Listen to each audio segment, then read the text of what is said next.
No, maybe Richard has to mute his, The laptop, yeah. the laptop. I Yeah. muted that. Okay, perfect. How's that? Any better? Less feedback? Okay. Very good. Again, apologies for the technical difficulties. Welcome to Planning Board. In accordance with the requirements of the open meeting law, please be advised this meeting is being recorded and broadcast live over the Lunenburg Public Access channel and Facebook Live on the Public Access Facebook page. We will start tonight's meeting with the Pledge of Allegiance.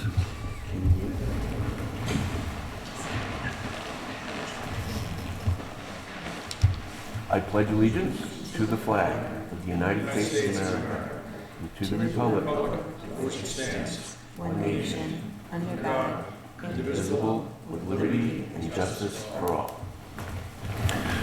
Okay, I'm gonna jump around a little bit. We're gonna go right to our public hearing for 171 Arbor Street. There has been some difficulties with the application there. It's not complete.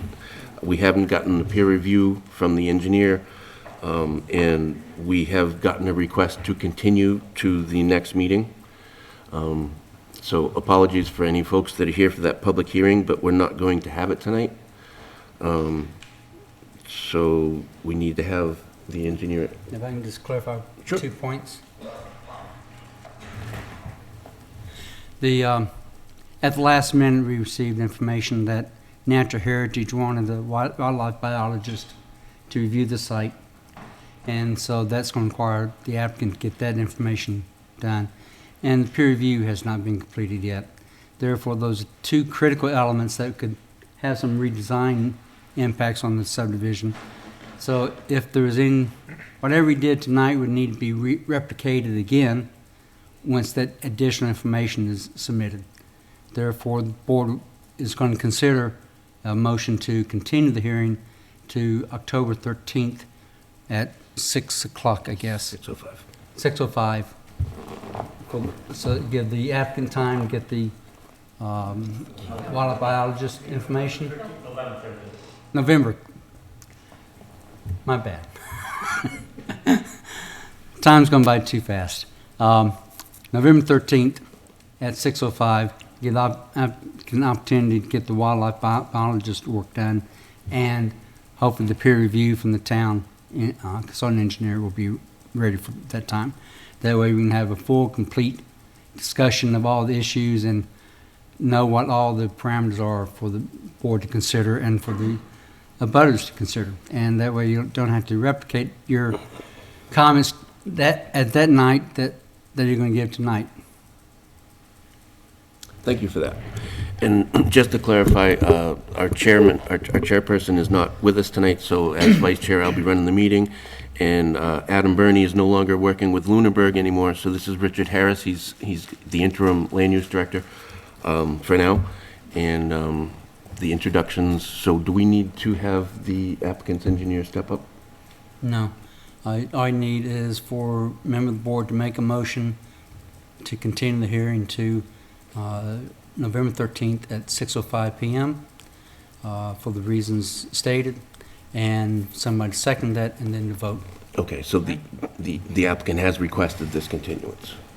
At the planning department request, Okay. yes. Very good. Motion for continuation of the public hearing for 171 Arbor Street on November 13th. So it's for two things, for stormwater permit and for the definitive plan. Oh, right, sorry, yes, for the stormwater permit and the additional plan. Definitive plan, yes. Definitive plan, sorry. I will second. Adequate? Yep. Good. Moved and seconded. Any discussion? All in favor, please say aye. Aye. Aye. Excellent. So that public hearing is off our list tonight. I'll go back to the top. We've called to order public comment. Is there any public comment tonight not to do with any of the public hearings tonight? Seeing none. Our first order of business is a decision for 560 Mulpus Road, ground-mounted solar. Now, this is just discussion and signatures, right? Yes, So we can put that off? yes. Okay, so we're going to put that on hold.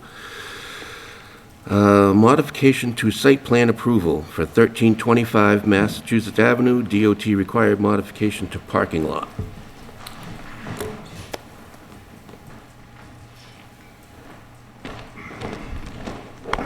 Real quick before we get started, did we get any documentation on this? I didn't see it in my packet.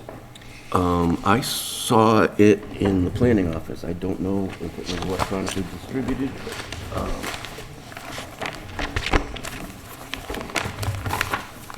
Do you know if it was electronically distributed? I don't recall seeing electronic.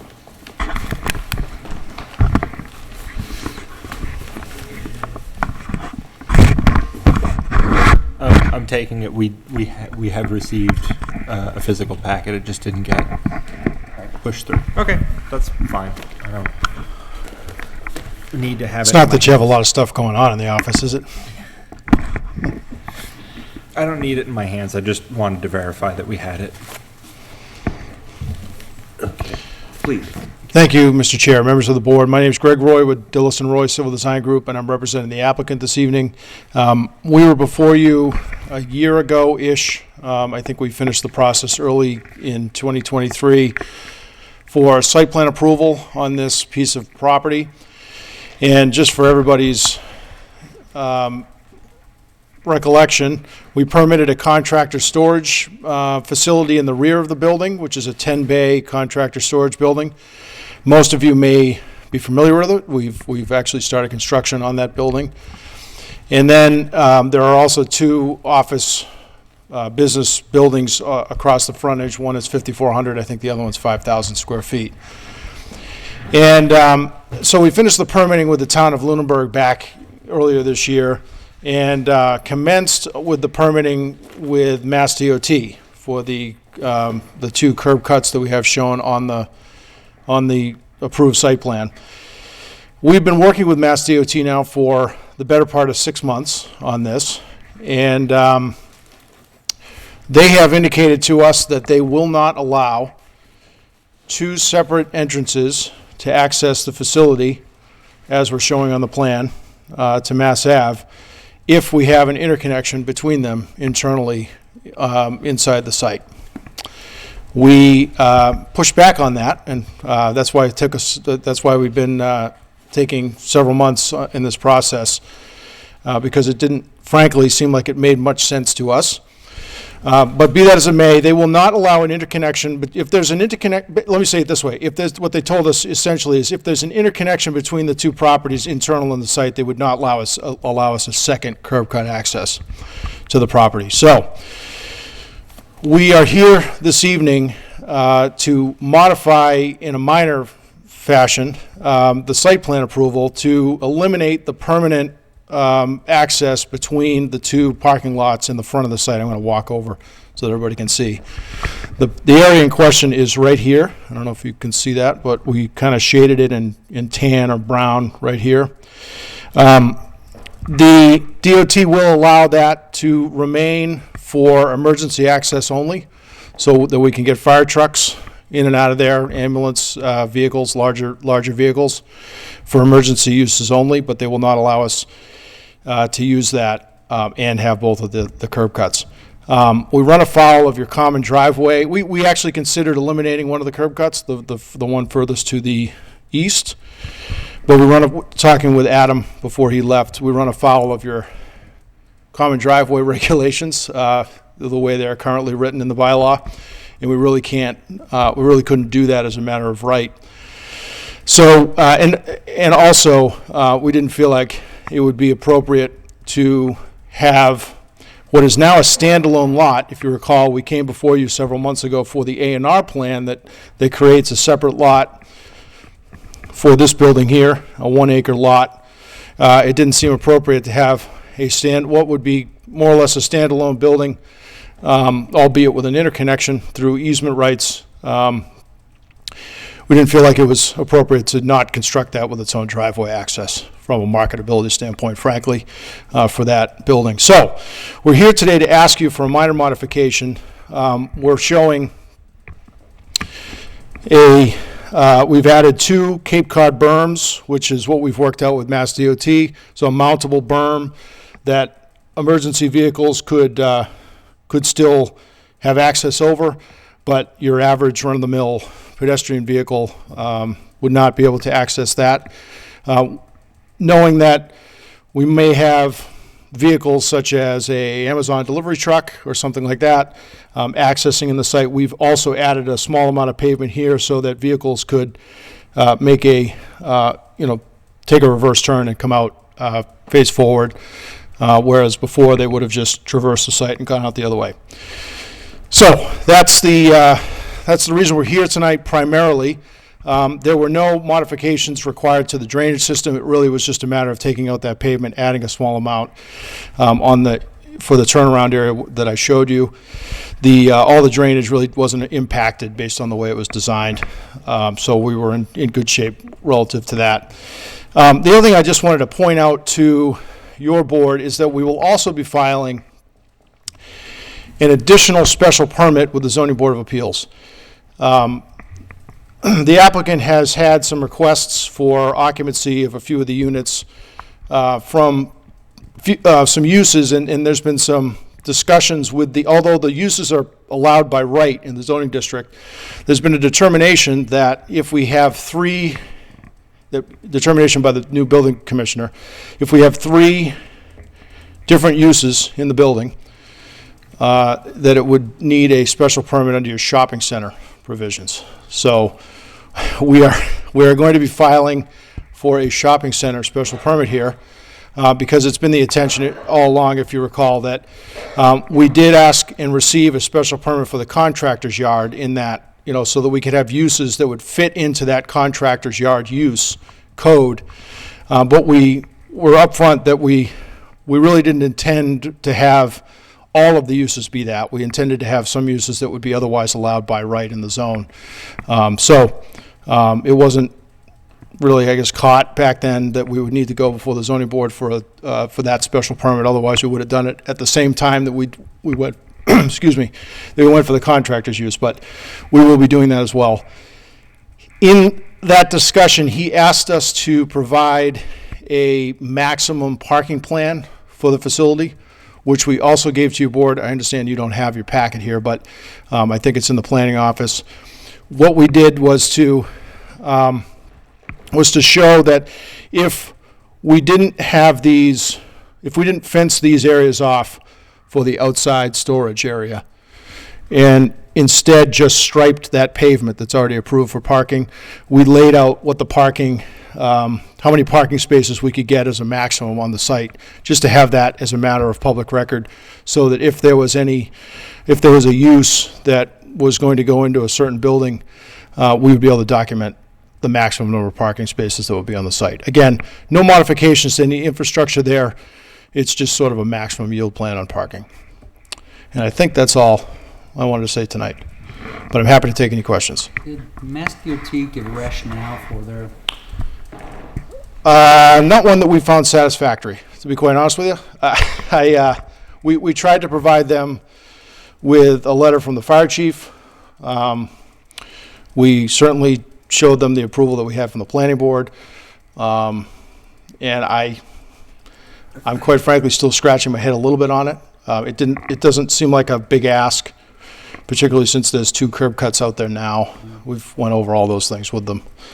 Frankly, if you try and increase opportunity for shared parking, you need the interconnection, so it makes really no sense from my perspective.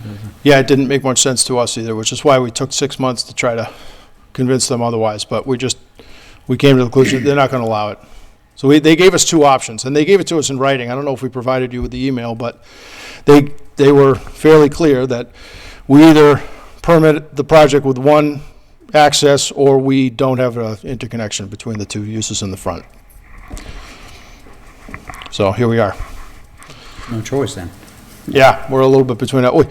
It was a surprise to me, and I told them as such on the phone. We actually asked them for a conference call to review it, and they were gracious enough to give it to us, but there wasn't any flexibility on their part.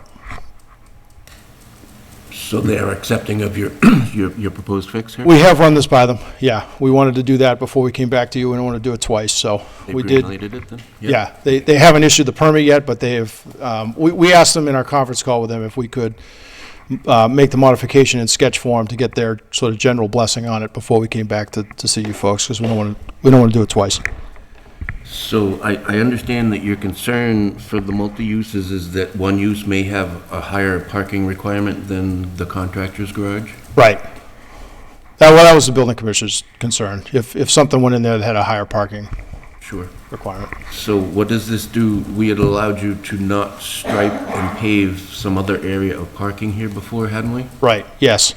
So, and the decision is written such that, I think in my recollection, there's two different triggers for that. Either the developer could decide that it needs more parking and build it, or the planning board could decide that there needs to be more parking based on whatever metrics, reports from the police department or whatever. So there's sort of two metrics in there. So if we have a use that would require us, such that we didn't have enough parking on the street without one or both of those bays, parking on the lot, without the construction of one or two of those bays, we would just build that prior to that use receiving occupancy. So we just wanted to make sure we put a parking plan in the record that showed what sort of the maximum build of the site as permitted today, although we didn't show you parking spaces here on our approved site plan. If we just didn't build the fence and striped it, we could get an additional, I think it's like 28 spaces there, something, Ryan, do you remember? Yeah. So we could get, quite a few spaces in there. So on the pavement that's already been permitted, no additional pavement.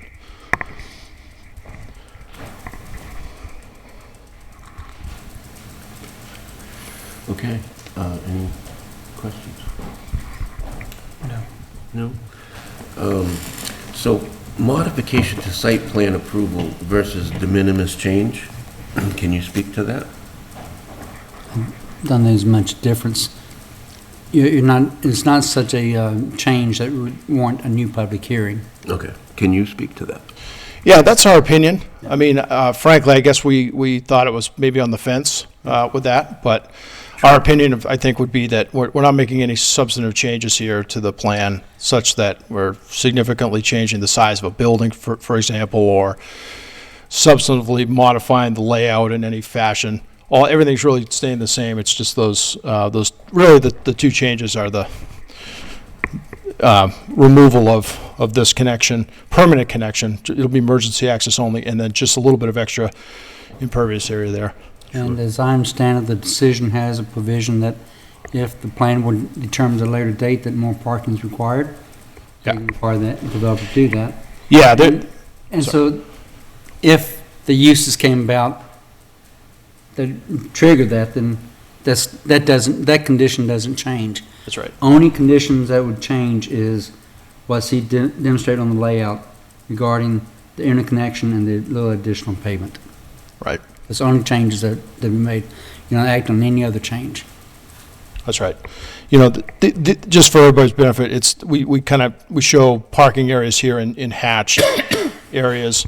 We needed those parking areas to demonstrate compliance with your parking requirements, but your board was kind enough to allow us. We didn't think we needed it for the types of uses we think we're going to get in here. We didn't think we necessarily were going to need it, and we, in an effort to keep as much green space on the site, and actually that related to our MIPA approval process, we asked if we could not construct those initially, but have them as placeholders so that no buildings would be put there, and that there would be triggers in the decision that they would be built if they were required. So I would add one other aspect to why this is a de minimis minor modification. It's not a modification that the applicant actually wants to do. Right. It's one that has been Right. forced upon them by Mass DOT permitting of the access permit, so. that's correct. We'd rather not be here. yeah. We So really it's- thought it was a good Yeah. circulation If it was a plan. situation that Mass DOT said everything looks fine, and they came to you and said, we don't want to do the connection, then you might view it differently. But this one that's been forced on them. That's correct. Okay, anything else? No? Oh, I'm sorry, I hear that you like contentious meetings, and I'm sorry that there's no contention here. It's all right, I'll take them if they're easy to. Before I retired in South Hadley, we had an engineer who promised me that before I retired, he would bring to us a non-contentious application. He never did. No, we share seats on another board, and it got a little... Yeah. My words are coming back to bite me, aren't they? Well, no, just little comedic relief. Roger that. So if there's no further questions and no concerns, then I guess I'd be looking for a motion on this. Motion to accept the modified site plan as provided? To approve the modifications of the site plan as noted. One, elimination of the interconnection of the two parking areas, and two, the slight addition of paved area at the end of one of the buildings. You can just say so moved. Oh, so moved. I'll second. Yeah? Okay. Any further discussion? All in favor, please say aye. Aye. Aye. Aye. Excellent. Thanks a lot, Thank appreciate you. it. Okay, so that one's done. So we've got two A&R plans. One for, we'll go 255 Sunny Hill Road first.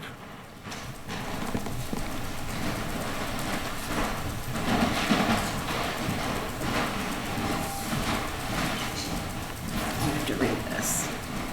Not for the A&R yet. No? No, public hearings. Oh, wait a minute. Yeah, So, there is well, we'll get into that after. Yeah? You're okay with doing the A&R separate from the public hearing? Yeah. Yeah, I mean, And- You guys. A&R by definition is not entitled to public hearing. Right. Okay, so let's hear that part first. All right. Welcome. Good evening. Just for the record, Justin Leclerc, McCarty Engineering, here tonight on behalf of the applicant for the A&R on Sunny Hill Road. So the existing parcel is in between Sunny Hill Road, which is at the bottom of the plan, and Leominster Road, which is in the top right corner of the plan. The applicant is seeking to break up this parcel into 5 lots. 4 of the lots will be located along Sunny Hill, lots 1, 2, 3, and 4. Lot 5 will be located along Leominster Road. In addition, there's going to be a parcel A, which you can see kind of in the middle of the plan at the top, which is on the northern side of the brook that bisects the parcel, and that will be left as parcel A for now. Each one is going to contain a single-family home, septic, sewer, water, all that. Does the board have any questions regarding the A&R plan? I'd be happy to answer them. I would just note that A&R is entitled to endorsement if it has the required frontage on a way that meets the requirements of four-way and the area, and you can assert that it Yes. does meet those Yes. requirements. Okay. So this is the parcel that we had first right of refusal on and declined. And we were told it was going to come back with 4 lots, and now it's come back with 5. I guess my question is, the frontage on Leominster Road, is that usable, valid frontage? It's not illusory, or it's no guardrail or anything? Nope, that's usable frontage on that road. Okay. Very good. Any other questions, comments, concerns? Regarding the A&R, no. No. Okay, I guess I would be willing to take a motion on that. I do have a comment on that. This is, I'm sorry, this is just an approval not required. This is just, this is not the public hearing. The public hearing will continue, we will open the public hearing shortly, but there's no place for public comment on an A&R, because we really, quite honestly, don't have any ability to say no. Quite honestly. Isn't that true? Yes, that's correct. Under master law, if a property owner believes they have sufficient frontage and area along an existing way, then they present a plan to the planning board, and the planning board has 21 days in which to endorse it, and then gets recorded in the registry, or to deny it and state how it fails to meet the frontage requirements on an existing way. That can be a way that is shown on a definitive plan approved by subdivision process.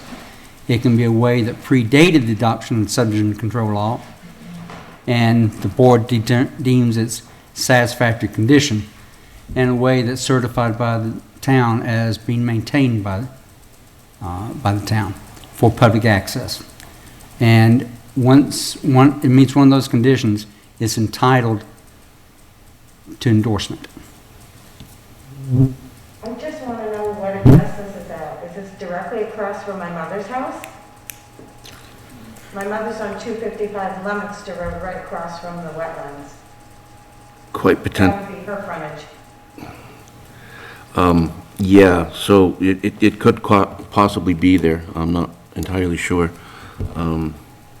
There is a very small piece of land that's on Leominster Road, isn't that true? I mean, Yes. it's short frontage. So, where our frontage is here. So we have Kenneth and Darlene Patton here. Our frontage is located along here, goes with the stone wall, and then we're coming down. And then there's this piece here. So, speaking a little bit ahead, we'll be accessing from over here to get onto this lot. Okay. Can you state the name of the abutter across the road? So there's one directly across the road, which is Frank and Edith Cordio. Edna, and that's my mother's house. Okay. So that's here, then we have the town of Lunenburg, and then we have Willis Buswell here. Okay. Okay, I appreciate that.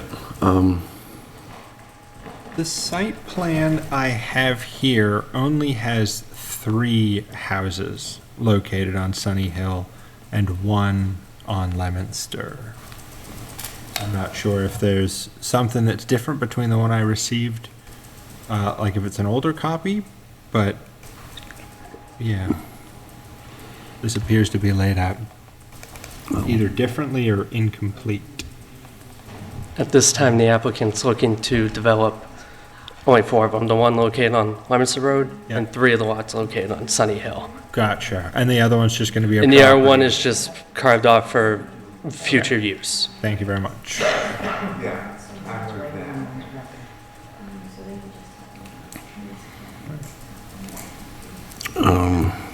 One question I have is, where is this property's address at? I'm sorry, I haven't called for public comment, and if you do want to make public comment, I will allow it, but you do need to step up to the microphone, please.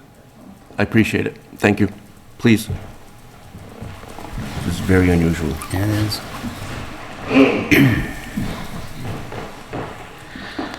So I did make up some notes, and I apologize because I am not familiar with this process, as No I worries. don't involve myself with it. And I appreciate the fact that I have the element to talk. But this property that is in question, as far as I was concerned, this is largely a wetlands property. I bought this house 10 years ago, and the one thing that I found was going out there in the springtime and hearing the peepers, the bullfrogs in the summertime, and the wildlife running around in that property. I'm to assume that that was a wetlands protected area. How is that being, divided up into that? But my question is that why is this thing addressed as 255 Sunny Hill Road, which the elevation is far higher than where Leominster Road is? What if the study was to be done based on a 250 Leominster Road property? That's a question I have on that, because that could certainly skew some of the planning that's involved. my property, as well as my neighbors across the street, has been dealing with a large problem with groundwater drainage. I'm on a hill, I'm on a slope between the property and the conservation behind me. And there's places I can't even mow the lawn anymore because I've got standing water on a hill because this water is not going anywhere. What's going to happen if they take and they start burying this thing, taking out all the wildlife, which they have no way of saying they don't want to be evicted? If I may, so the Conservation Commission has jurisdiction over the wetlands, and the Conservation Commission are fairly strict and rigid, and their hands are relatively tied by the DEP. So we do have a local wetlands bylaw. The development of these 3 or 4 or 5 lots will certainly be subject to the scrutiny of the Conservation Commission and be required to fulfill all the requirements of the bylaws in place and the state regulations. But as far as this land subdivision through the A&R process, this is going to take 255 Sunny Hill, and it's going to create 4 lots with different numbers. One of them may be 255, but it's going to have 3 additional street numbers on Sunny Hill and 1 new street number on Leominster Road. And that's just the nature of the dividing the property up. I believe this is a 24-acre parcel, and has considerable wetland system on it, and our bylaws for development of land require, well, I don't think they do for single-family lot. These are going into single-family lot divisions, and the planning board, by the state regulations, I believe, doesn't have a lot of say on single-family development. If I can add Please do. a comment. I think your comments are going to be very valid and very, very important to consider in the public hearing Yes. on the stormwater permit. For the A&R division, state law only allows the board to consider frontage and area. That's it. You can divide lot that is largely wetland, and I've had someone do that before, even though they're advised not to, as long as it meets the frontage requirement. Now, from a property owner perspective, it's kind of foolish to do that, because once you divide the property, it gets assessed at a higher level, because now it's not just acreage, it's a lot. And I've had someone who then had their property tax increased, and then they found out they couldn't build on it because of the wetland and buffer zone. But that is something for discussion during the public hearing, not necessarily for the A&R division itself. So are we going to have the opportunity to make our say at the Yes, public hearing? there's a public hearing Most definitely. scheduled on the stormwater permit after the A&Rs are reviewed. Okay, and we will be notified of that? That's tonight. Yeah. Yeah. We've Okay. got 1 A&R, and then that's the next. Wait, what's tonight? So tonight, we're going to have the public hearing for this, but we just have to get through this property's A&R. We have another property's A&R, and then we will open up the public hearing for this. On the stormwater permit. Very well. An approved but not required plan. Under state law, if you've got enough acreage on frontage on an existing roadway, and you want to divide into lots, you can have a survey engineer lay it out.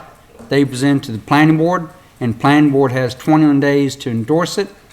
If they don't, they need to file notice to town clerk indicating why it's not endorsed, or after 21 days, the property owner can take the plan and record in the registry without endorsement by the town because failure to act. Okay. Good, thank you, I appreciate it, because I believe this is right at my mother's property. And It can be a problem. yeah, I think that's very good information for discussion during the public hearing on the stormwater permit. Okay, what time tonight is that? In probably about 5-10 minutes. Okay, thank you. Thank you. Thank you for your patience. So, I'd like to make a comment for the record, please. can you wait for the public hearing, or? Also, this needs to be a comment to the A&R process, to this planning board. Okay, please, yep.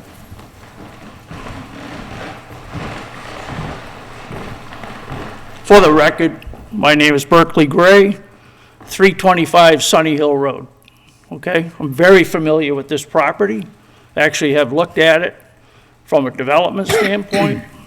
And for the record to this planning board, the division of this piece of property into these A&R lots is a very irresponsible division of property in the town of Lunenburg. Thank you. Appreciate it, thank you. But as has been already stated, we don't really have any choice in the matter. So, any further ado? No. Then I guess I'd be looking for a motion. I would move to approve the A&R for 255 Sunny No. Hill Road. No? It's approval not required. Okay. Your motion is to find that it meets the requirements for endorsement, and therefore you authorize endorsement of the plan as presented. Okay, so I'd move to endorse the A&R plan. Yes.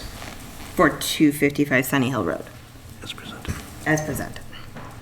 I'd like to add, you have people on Zoom waiting to get in and nobody's letting them in. Is there a second? They've been on Second. hold, waiting since a little Any after further 7. discussion? No. All in favor, please say aye. Aye. Aye. Thank you. Thank you. Do you want me to let everybody in, or? Of course, yeah.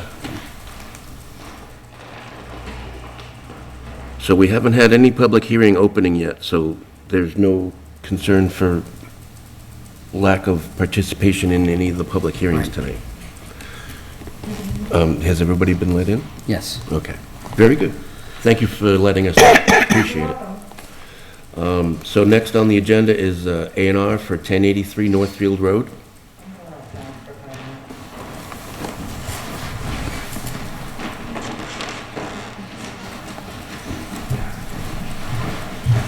Good evening.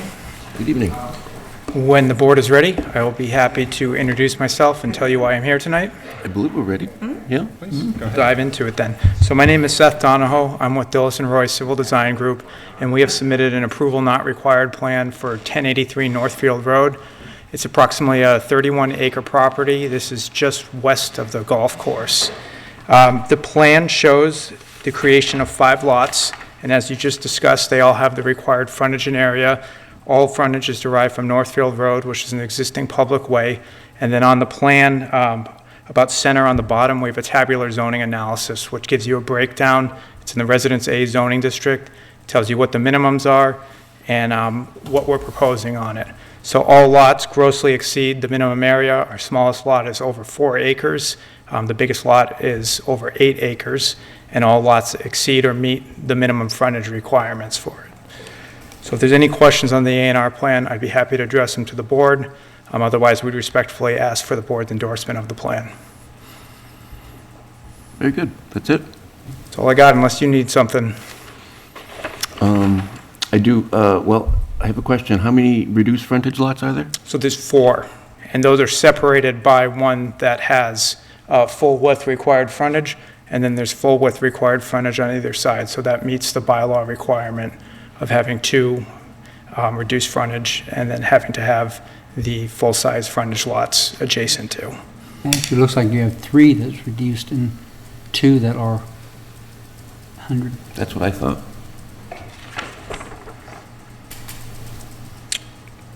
One of the reduced frontage actually has an excess of frontage, but it doesn't meet the rest of the dimensional requirements. So if you go to the zoning table on the bottom, it is misleading because we have an in excess of 100 feet of frontage, which is the minimum for that district, but we're not meeting the other requirements. So that is in Okay. fact a reduced frontage lot. Okay.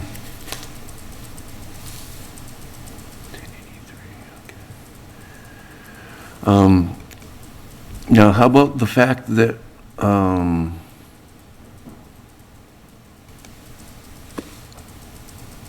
it looks like one of the adjacent lots has a reduced frontage as well. 1065 Northfield?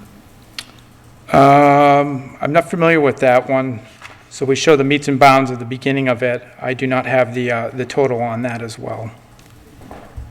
It shows in your locus. The locus doesn't call out the actual width No, of it it. doesn't.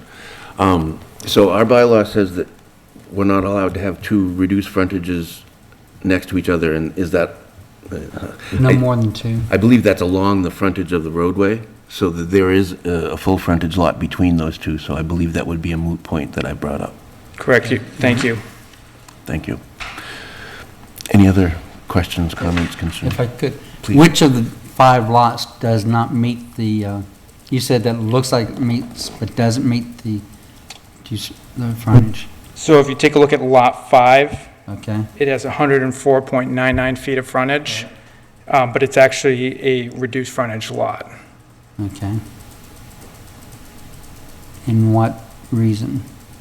So that is because we, and I apologize, I'm the fill-in person on this one tonight. I'm rekindling my memory. The applicant is here. Do you mind if I ask him as we Sure. we went through it? That was the lot that we shifted. So basically, the middle lot was wider. Mr. Cole, you know better.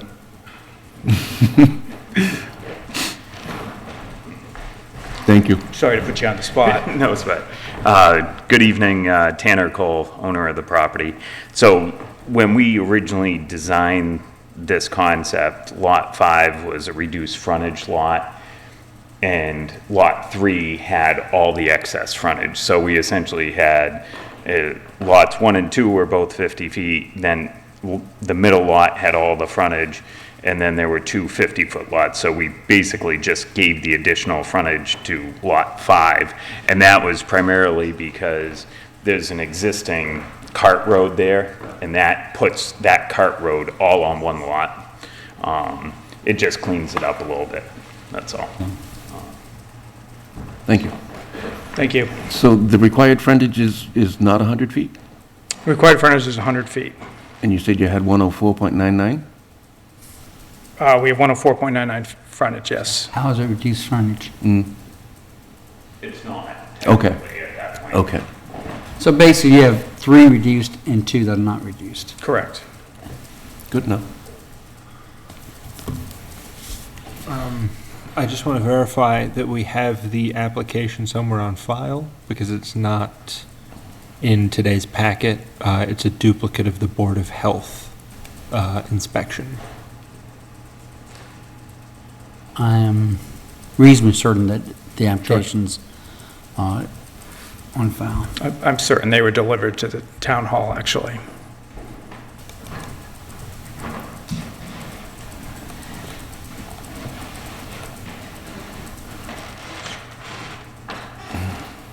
Anything else? If we're happy on frontages and we're relatively certain we have the application, then that's all from me. Agreed. So I'm opening the application up just to confirm Board of Health compliance. Yep, so it's just been filed incorrectly in our drives. Have you seen the application? No, I haven't. You've submitted the application. We did, Do yes. you have a copy of it with you? I have not the notarized copy that Mr. Cole signed. But I have your complete binder here, and of course, the Board of Health, that gets circulated amongst your offices, so that one's not signed, but you have that one. Very good. Good? Okay, well then I guess I'd be willing to accept a motion. Or an approval, or endorsement. Motion to endorse A&R for 1083 Northfield Road as provided. I will second. Any further discussion? All in favor, please say aye. Aye. Aye. Excellent. Thank you. Congratulations. Have a pleasant evening. Thank you, you as well. Well, Okay, now the big moment. We have 2 public hearings. I can't that one. We will start with 225 Sunny Hill Road. If I can, you might just reiterate, the board moved earlier to continue the hearing on 171 Arbor. You want me to repeat that? You repeat that. Okay, so I've been asked to repeat that our first public hearing was for 171 Arbor Street tonight, and we have been requested to continue that. So our next public hearing is for 225 Sunny Hill Road for a stormwater permit. development of 4 single-family lots. And we need to read the, The Lunenburg Planning Board will hold a public hearing on October 23rd, 2023, 6:05 PM. Town Hall, 17 Main Street, Lunenburg, Mass. To hear and review an application for stormwater management permit under Chapter 204 of the Code of the Town of Lunenburg for 255 Sunny Hill Road, parcel 092-0035-00. Applicant and owner are MN 112 Main LLC, 76 Noah Road in Westminster, Mass. 01473. Materials are available for viewing at the planning office at 960 Massachusetts Avenue in Lunenburg, Mass. welcome. I'm back. Welcome back. Just also for the record, with me tonight is Brian Marchetti of McCarty Engineering. So you guys have already seen the lot layout. Now is the proposed plan. So the applicant is proposing 3 single-family homes along Sunny Hill Road. You can see the houses in the brown tan color. With those is a driveway, a pea-stone diaphragm, and a rain garden, which will handle the stormwater runoff from the driveway. We're also proposing dry wells on each lot, which will handle the runoff from the rooftops of the single-family homes. Each lot will also have a septic system, which I'll walk over, just point out for you guys. Septic systems are located here in the back, with limit of grading. Septic systems with limit of grading. Septic system with limit of grading. Limit of grading is within the green. We are proposing straw wattles and silt fence at the bottom of the slope to reduce any potential runoff and siltation. We're also proposing these to have domestic water service that comes off of Sunny Hill. For these ones, I would like to note that notice of intent are not required for these 3 lots, as the entire development is located outside the 100-foot buffer zone. So the delineated edge of wetlands, which was done by Brooks Environmental, is up here, top of the page. This line here is the 100-foot buffer zone. So you can see we're well away from the buffer zone there. And then I will flip the page to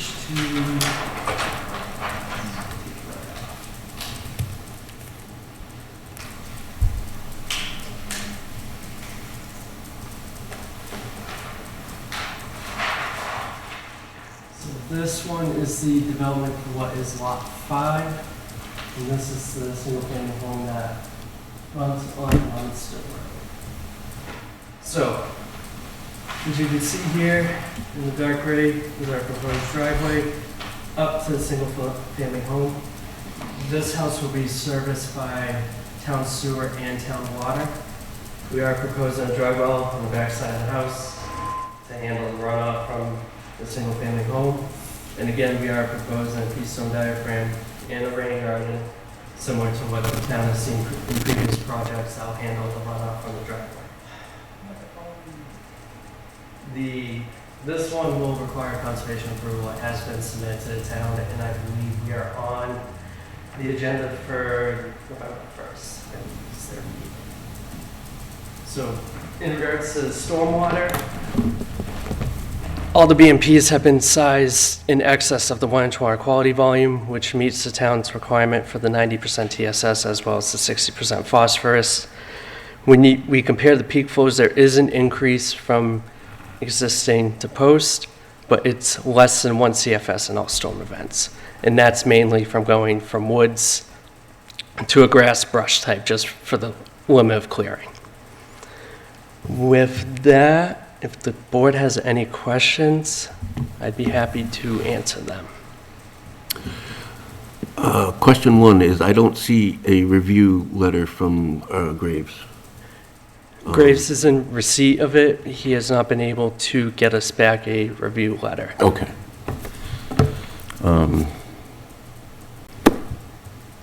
What else? Anything? What do we have in terms of, I know we've got the stormwater plan here. Do we have anything, like, we have members of the public saying that they've already got flooding issues in that space? Yep.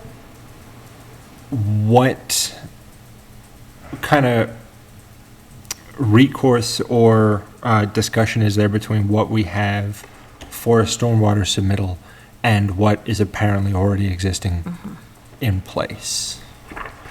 I'm not quite sure I understand. So we have a stormwater plan here that theoretically says, like, this is how we're dealing with it. There shouldn't be any stormwater impact on the area. But if the area is already under substantial impact from stormwater issues, what does this report say about the area? Well, what this report will say is the impact from the development of this specific land alone, and that's it. Sure. So it's only, it's not taking into consideration any existing flooding that already occurs. What it does take into consideration is the increase or the decrease in stormwater runoff, given the numbers that they're using and how they input it into HydroCAD and their model. I would phrase it a little bit differently. Please. What occurs now is an existing condition. Sure. And in that regard, it's taken into consideration as an existing condition. Applicants are not required to alleviate existing problems, Sure. but not to make it any worse than the existing condition. If there's an existing problem and the town wants to, they can take their funds and mitigate the problem and solve it, maybe by a culvert or some other type method. But when you're looking at a stormwater permit application, what you're looking at is, does the post-development condition not exceed the pre-development condition? And if it doesn't, then generally it meets the requirements. And I'll add to that it only addresses the rate and not the volume. Right. Sure. I would like to note that under the Mass Stormwater Handbook, this type of development where we're only proposing 4 single-family homes only has to meet the Stormwater Handbook to the maximum extent practical. So typically the way we balance that is we provide you the full treatment.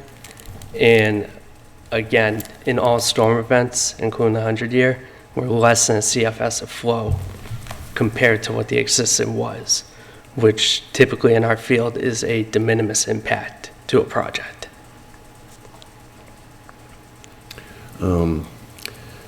Since Richard is new, I believe, and correct me if I'm wrong or if I'm recalling, but I believe that we've been asking the maintenance to be recorded on the deeds. Does that make sense? It would be. Okay. Is that going to be an issue? No, that's been consistent from other projects Very we've good. permitted. Very good. I just wanted to bring it up now. I would also suggest, since you don't have the peer review anyway, that you'd want to continue this Certainly, to the next certainly. meeting Yeah, we for that. we will take public comment at this meeting and at the next meeting. Every public hearing that we open, we will take public comment.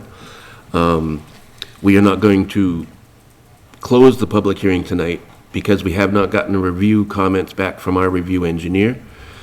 So we will ask that it be continued to the next meeting.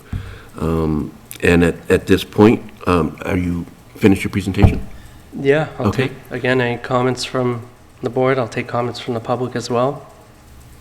And I would add one other thing, is that you're before the conservation, said November 1st? I believe that's when they're scheduled. I So that- believe it's November 1st at 7, excuse me. Which gives the public an opportunity to address issues for the Conservation Commission Yes. at that time. And when the board meets again on November 13th, they have input from the Conservation Commission as well as from peer review. Yes. Yes. Okay, anything else before we open it up to the public? No. No? Okay, well, public comment, please.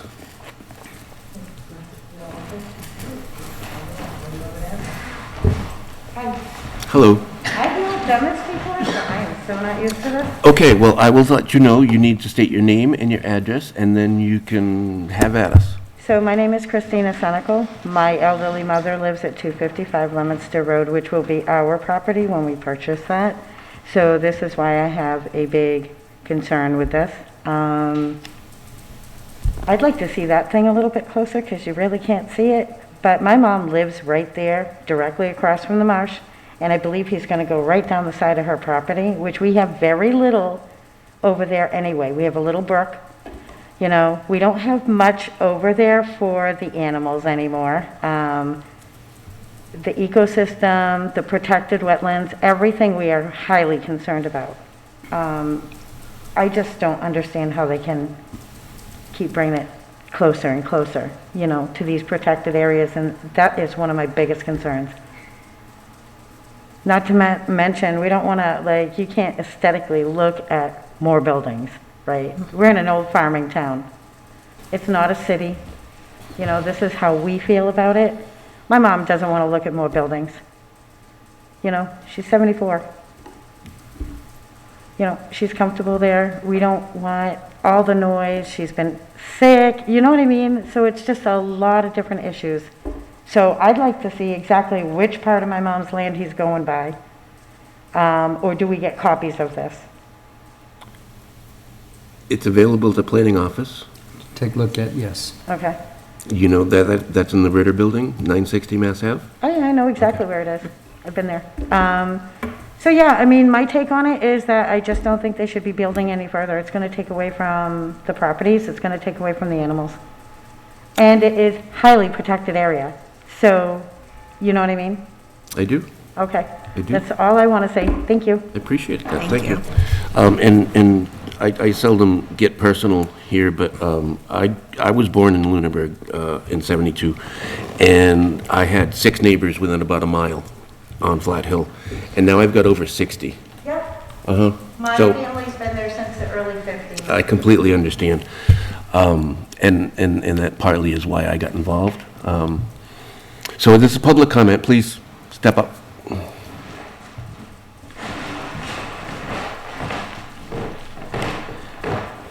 Thank you. I just wanted to jot this down, and, you know, and of course, yes, I'm deeply concerned about the impact on I'm sorry, existing sir. law. You did give your name and Oh, address before, right? my apologies. That's all right. A little nervous. But my name is Raymond LaJoy, and I live at 245 Leominster Road. Okay. Thank you. And yes, I am deeply concerned about the impact of wildlife. And that was one of the lures of moving to Lunenburg, having lived in the city for so many years, to know that there was nature out there and all that good stuff. But that's just one of the reasons. You know, call me a tree hugger, call me a sentimentalist, but that's my feelings. But the larger issue at hand is the fact that, number one, this thing was listed as 255 Sunny Hill Road. And I have a feeling that that might skew the engineering design if it was based on 250 Leominster Road, which is the actual property. I mean, the realtors had the sign there on Leominster Road. I don't know about Sunny Hill, but obviously they were referring to Leominster Road when they put that property up. And again, my property, as well as the neighbors, have been dealing with an ever-increasing drainage issue. Now, I'm not blaming Mother Nature, because we have had an abnormal amount of snow and rain during the course of time. But the first 5 years when I lived there, there wasn't really much of a problem. Now it's becoming an issue where, yeah, we're getting inches of rain, but it just seems like it's not going anywhere. It's just staying there. I mean, I sling mud with my lawn tractor because it's just so saturated. My septic system is getting overwhelmed to where I have to either continuously pump it or, you know, do without using water just to keep the, you know, water from getting into my septic system and try to buy some time on it. So my property is on a slope. So the hill comes down from the farmland behind me, and I got all the natural drainage coming down. And then there's a couple of plateaus, but still on a hill, there should be enough drainage for that water to shed right down. But what's happening is that that water is staying there. My neighbor's backyard is a swamp as a result, because all that water is just sitting there. And my deep concern is if they're gonna take and they're gonna, dredge or fill or whatever they're gonna do to that thing, they're going to make matters worse. So they could build their $500,000 houses, my property value is gonna go down because I've got a drainage issue. So, I've been under the assumption that this was a wetlands and it should be protected. And it seems like that this project should not have even gone this far. It should have been protected, it should not have been allowed, period. So, my house is not top end. It's functional. I bought it for the landscape. I worked very hard all my life to get something like this. The joy I get in the spring when I hear the frogs and all the other animals rustling around out there, that's my joy and pleasure.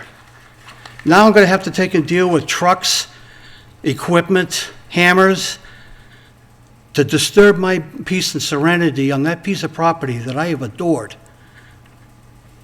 Why? It doesn't make sense to me. Lunenburg has had a long history of farmlands and rolling hills. But does this town want to become another Tewksbury, another Billerica, another Littleton, Westford, Chelmsford, that at one time used to be something similar to this? Now the whole personality of those towns have been destroyed because of residential and commercial development. You can't recognize these towns anymore. I lived and grew up in Billerica. I don't remember it. It's gone. Like I said, call me a tree hugger. Every time I see a piece of land like the top of Sunny Hill Road getting carved up for houses, makes me cringe because it is affecting wildlife. I used to sit there and see deer, turkeys, fox, other animals roaming around in my backyard, and I loved it. But they don't have a voice for their eviction that's coming up. They need a place to stay. The town is going to get overwhelmed with tax dollars because now they're going to have to take and try to do something to prevent animals.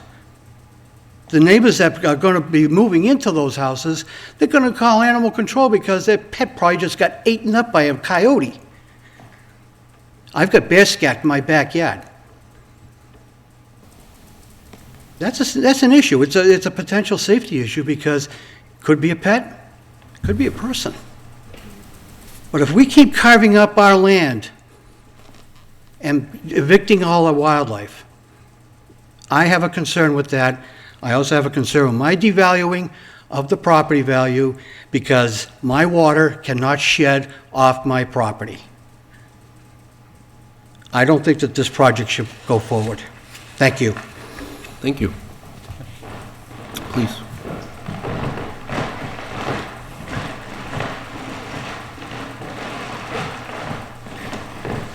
Hello, my name is Amanda Marakovich. I live at 355 Sunny Hill Road.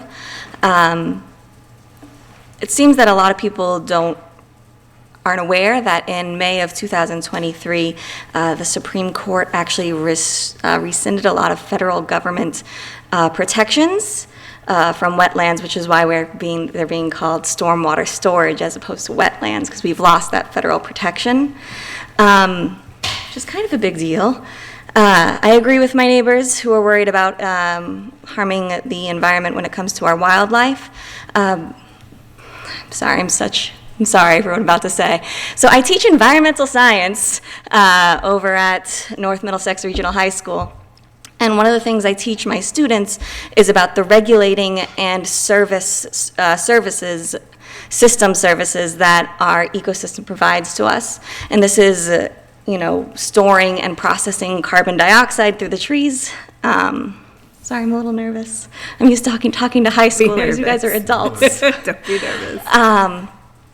And obviously, preventing soil loss through the use of like trees holding into the soil from rainwater. So I'd like to know like how many trees are they planning on cutting down, because that's going to be really detrimental to and exacerbate the already flooding problems that we have. And the reason why Leominster is even available for this is because of the withdrawal of those protections from the federal government due to the Supreme Court ruling in May of this past year. In February of this past year, I saw the sign out on the Leominster Avenue and also on Sunny Hill, because that's where I live. And I actually went to the Conservation Department and asked about these properties, and I was told, oh, it's not a problem because they're considered wetlands, and these properties have been sold from one developer to the next and one developer to the next, but they always get rejected because of the wetland protections. But as soon as those wetland protections were lifted, we now have this going on. And it's a little concerning. I want to know how it's going to affect our bat population, because bat populations are super important. I want to know if there's endangered species like the spotted salamander living on these lands, because they're endangered and we might want to protect them. Anyway, I feel like I've talked enough, so I'm going to go away. Thank you. Thank you. We have somebody on Zoom that wants to speak. Can you hold? Oh, yeah. We have somebody on Zoom wants to speak as well. Please. So who, Evan Waters? Yes. I mean, Sir, just a moment. We have somebody coming on. I'm sorry, I didn't see you getting up. Very next. You will, You'll be next. you know what, Mr. Waters, can you wait? I'll be brief. Appreciate it, thank you. Okay, I didn't realize I was jumping in front of No something. worries. Wade Collier, 218 Leominster Road, which is the red house across from the old Chapter Lane farm. And I'm not going to give an anti-development speech. If my wife were here, she might provide that, but we've had one already. I just want to clarify the plans here. From our position, I'll back up a moment. We can see the swamp, we can see the woods, we can hear the construction going on up on Sunny Hill Road that's existing there already. There are proposals for 3 lots up on Sunny Hill Road.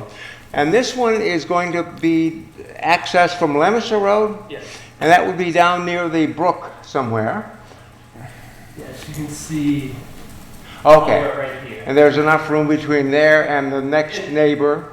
Yes. And so therefore there will have to be quite a bit of protection to make sure that the stream and the worst conditions doesn't come into that little banking there. So there are a total of 4 lots proposed for the 255 parcel. That's all I want to know. Provided all the requirements are met, I imagine we'll have new neighbors a few years down the road. Thank you. Thank you. Mr. Waters?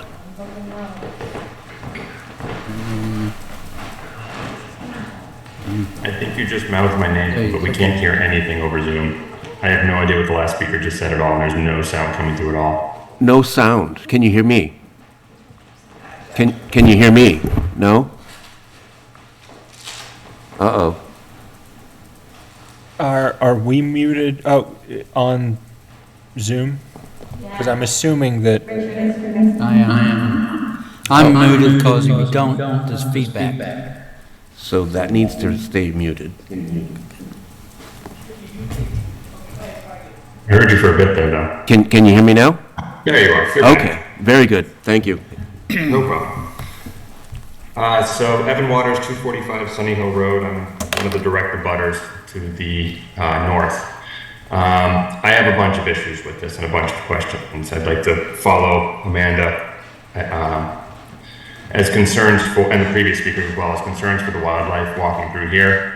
Looking at the proposed erosion barrier and the limit of clearing that's listed on here, it's going back, it's going to be clearing acres and acres and acres of trees. Which, again, I don't see how that's going to improve any sort of flooding. This is a really steep hill, so either we're going to have the houses built up like they are further up on Sunny Hill Road, or they're going to be set down and we're going to have additional flooding plains going on further down the hill, which is not going to help the wetlands portion at all. living adjacent to this property, I've been through this property many, many times. There's a family of foxes that currently den in there. There are a couple different I believe it's rafters of turkeys that are kind of walking through here. It is absolutely a corridor down to the Woodruff Conservation Land across from Leominster Ave. There are bear, there are deer, I've seen bobcats, I've seen all sorts of animals coming out of there. So cutting that off is going to be a large detriment to the movement of animals through that area for sure. On a personal note, for my own personal property, the fourth lot that was opened up, that was just voted on with the A&R, or that was recommended for, whatever the recommendation was, to not reject the A&R or to agree with the A&R. The frontage in question for that frontage goes directly over a culvert.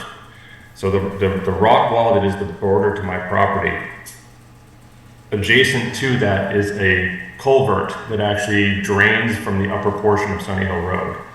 And now we have a driveway, I suppose, or frontage for that fourth lot that's going to sneak around behind the other three lots, somehow going to be covered up or drilled under. I'm not quite sure, but I can't see how that's also going to make anything better for drainage out of all of this. Right now, when we get heavy rains, that thing turns into a pretty good sized river.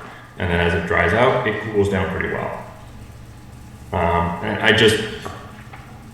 I agree with the removal of the federal policy with protecting the wetlands and switching it over. This is unacceptable, I think. And the idea that we could just break this up, it's never been designed for this. It's always been designed. It was deeded before at maximum, I believe, as a 2-family housing, a dwelling on this property. The previous owner of the property had intention to do exactly that, just to build a house for them to retire on. The homeowner before, or the owner of the property before that, had the same intention as well. So now that all of a sudden we have this sort of opening of you can do whatever you want as long as you're not within 100 feet of the wetlands, is pretty absurd. And I certainly encourage my neighbors as well. Concom will be having their meeting on November 1st at 7 p.m. It will be a public hearing, so come on down, because this is going to be pretty ridiculous if this actually goes through. So if there's anyone that can address my question about that fourth lot, I would really appreciate it. The one that's just to the north of the last lot, 567. You want to take that? No. No? So the A&R process, our hands are kind of tied, but it is at the applicant's peril. So after we kind of have to rubber stamp the approval, they have to file for a building permit. And as you mentioned, I also would encourage everyone here concerned to attend the Conservation Commission meeting. It is a notice of intent that they have submitted, and it will be at 7 o'clock on the 1st. If the building commissioner finds that that lot is not buildable, then they will not be issued a building permit. So that, do you have anything to add to that? I'll just note that A&R endorsement is strictly saying it meets the frontage requirement and has area.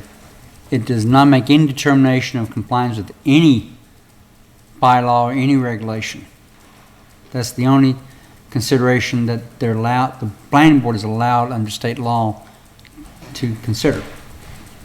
There have been numerous times that I've seen where people got A&Rs done, and then they would apply for a building permit or try to sell the lot for building purposes, and they ended up not being able to do that because they found out that there's wetlands, they found out there was natural heritage, they found out that there was old petroleum tanks underground that was too expensive to move.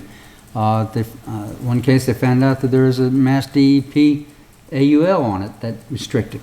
Planning board endorsement is strictly on frontage. If an applicant doesn't thoroughly review the other considerations, that's, as the chairman, vice chair said, that's at their peril. And they will create a lot that increases in value because it's now building a lot that they may not be able to sell or build on. But that's not the board to consider in the A&R process. Is that frontage 100 feet that I hear? They are proposing 3 lots of reduced frontage, and they have 2 lots with 100 feet or more. Okay, okay, thank you. Thank you. Did that answer your question? It does, yes. Thank you. We'll find out more with the building department, obviously. Certainly. I definitely would, I'll repeat, encourage everyone to go to the Conservation Commission hearing. Is there any further public comment on, please, come up.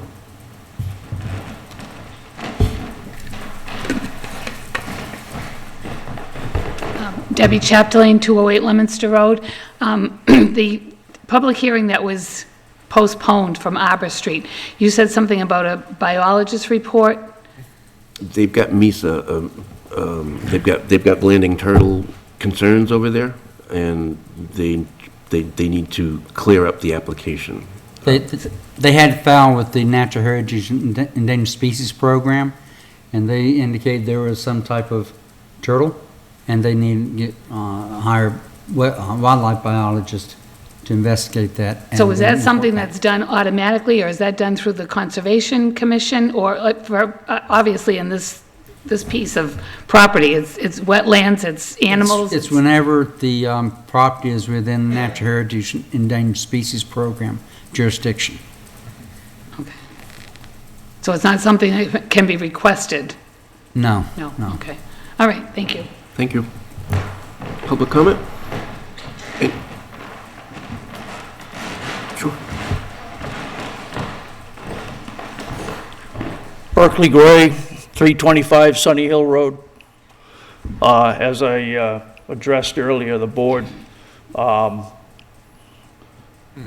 15 years ago, I bought a lot on Sunny Hill, one of the original divisions of the Drum Farm. And that zoning area there, if you'll correct me if I'm wrong, 200 feet and 2 acres, is that correct? That sounds like outlying.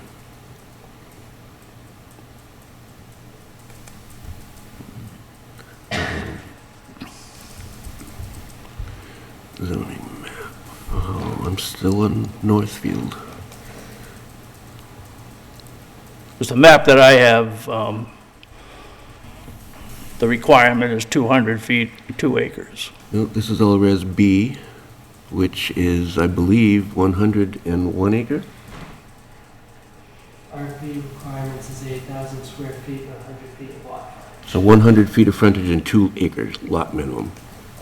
So that, as you go down the hill or being on Leominster Road, does that change that requirement? I'm up on the top of the hill.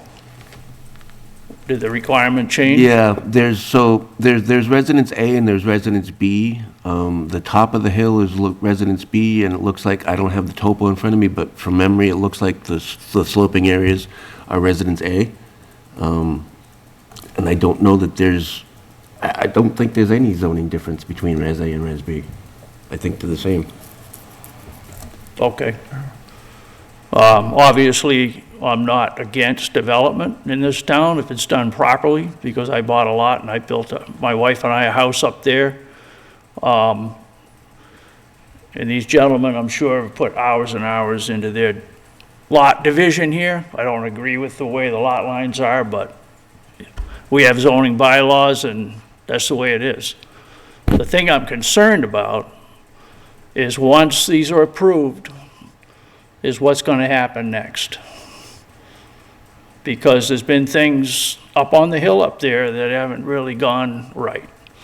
So this hearing is over stormwater? Yes. Okay, so once you eventually approve the stormwater plan, who is going to oversee that to make sure that it's carried out properly? That's been a question this board has had for a while. Okay, that's my concern. That's Okay. a lot of people's concern. And I feel guilty about it because my wife and I owned 2 more lots on Sunny Hill that are 2 acres, 200 feet of frontage. We were gonna build another house and sell our house and build one house in the middle of those two lots. But I'm not getting any younger, we decided to sell the lots. Where in the town's bylaws or the laws in the state does stormwater plans come into effect? This is either a state or a federal threshold for disturbance of more than 1 acre of land. It requires a stormwater permit. Correct. Because I never had to do one when I built my house, Is that in the but I second? know best practices for protecting the environment, and I very carefully did select cutting, made sure my vegetation, it took me 10 years to get my lot to where it is now, because you're on a hill and everything runs downhill. But I've finally got it, I've got it all vegetated. I sold the two lots next to me, which I never should have done, because as soon as I sold them, they came in and just clear cut the whole piece of land and destroyed that land. Absolutely destroyed it. And then they tried to build a house on it. That's a whole nother story. There's still another piece of land to the north of that is just barren land now. And the water comes off that hill, and there's nobody in this town goes up there, looks for silt fence, water logs, so that's what my question is. Who's going to regulate that? For a while, we didn't even have a building inspector in this town. So it's a concern, and all these other folks here are concerned. My water runs downhill. That's the Catacootamog watershed. The Catacootamog collects water from a huge wetland area in Lunenburg. That water goes all the way down through Shirley and into the Nashua River. Again, I'm going to say, I'm not anti-development, but it has to be done properly, it's got to be monitored, and people have to be held accountable. Sure. So please put that in the record. There it is. Thank you for holding this hearing. I appreciate it. Sure, thank you. Yes. If I just want to answer a couple of those questions. So Brian Marchetti, McCarty Engineering. The town adopted their stormwater bylaws and amended them, I think it was 2 years ago. 2008. Not the recent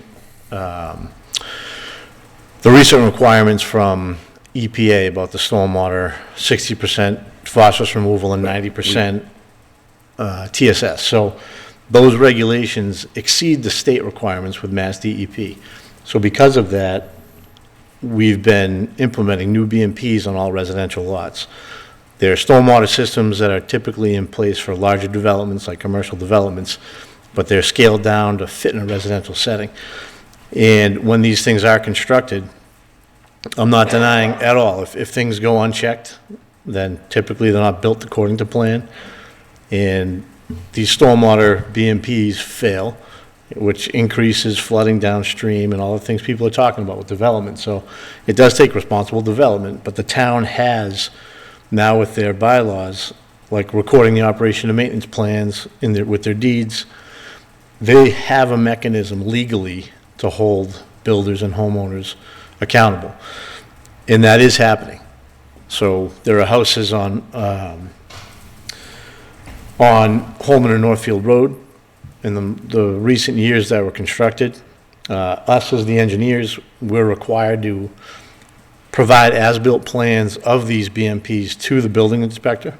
So it goes to planning department, conservation, it goes to the building department.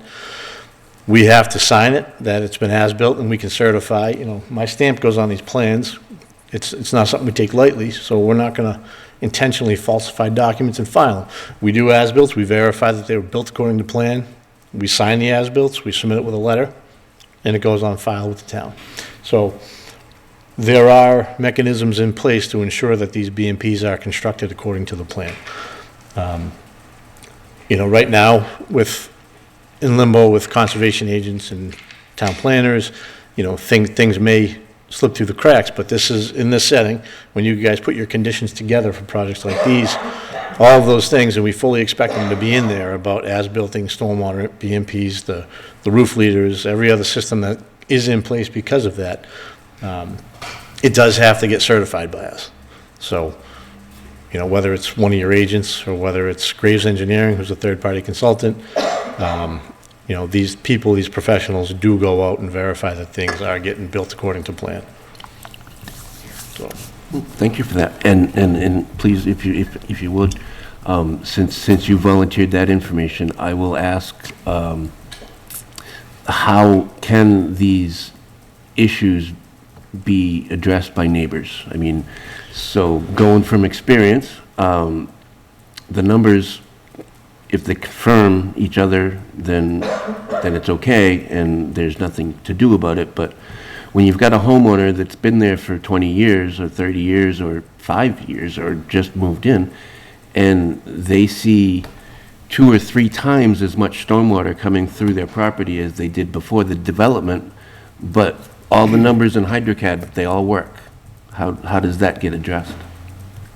So all we can do is design these sites to meet the state standards and the town standards. And now with the federal regulations from EPA, which require the phosphorus and the higher level of TSS, they're the highest standards that are out there in any state now that have to be met. We're required to design all of our stormwater BMPs now according to the extreme precipitation. It's factors above what we used to even 3 or 4 years ago design these stormwater best management practices according to. You know, the 100-year storm used to be 6 inches of rain. The 100-year storm now is almost 9 inches per rain. So it's gone up 50%. This has been a crazy year. It's been the rainiest season on record. So it's very hard right now to blame certain developments for all the flooding that people are having occurring, because it's occurring everywhere. We've never seen this many septic systems failing, and you name it, flooding happening. You know, I live in Leominster, just seeing the flooding that we just had, you know, a month or so ago, it's pretty extreme. And all we can do is design these developments to exceed all the state and local standards. And if they exceed the standards, then, you know, by nature, we are doing everything that we can do without imposing kind of extraneous circumstances on builders to mitigate the unknown. So for a development like this, you know, I hear a lot of, there's no more environmental regulations. All of these lots are being designed in full accordance with local and state regulations when it comes to environmental impacts. They exceed the Wetland Protection Act regulations. They exceed the local bylaw. And where we do have to do some development, which is only on the lot on Leominster Road, we have an impact within buffer zone, but it's all being done in accordance with what's allowed by your local regulation and what's allowed by the state Wetland Protection Act. So nothing that's being proposed here is against any of those regulations. You know, all of the lots on Sunny Hill, they meet the required frontage, they meet the required lot area. Lot 4, which is the one that kind of dog legs in the back, we're not proposing development on that lot right now. We understand the concern with the drainage culvert. There is an easement on that lot.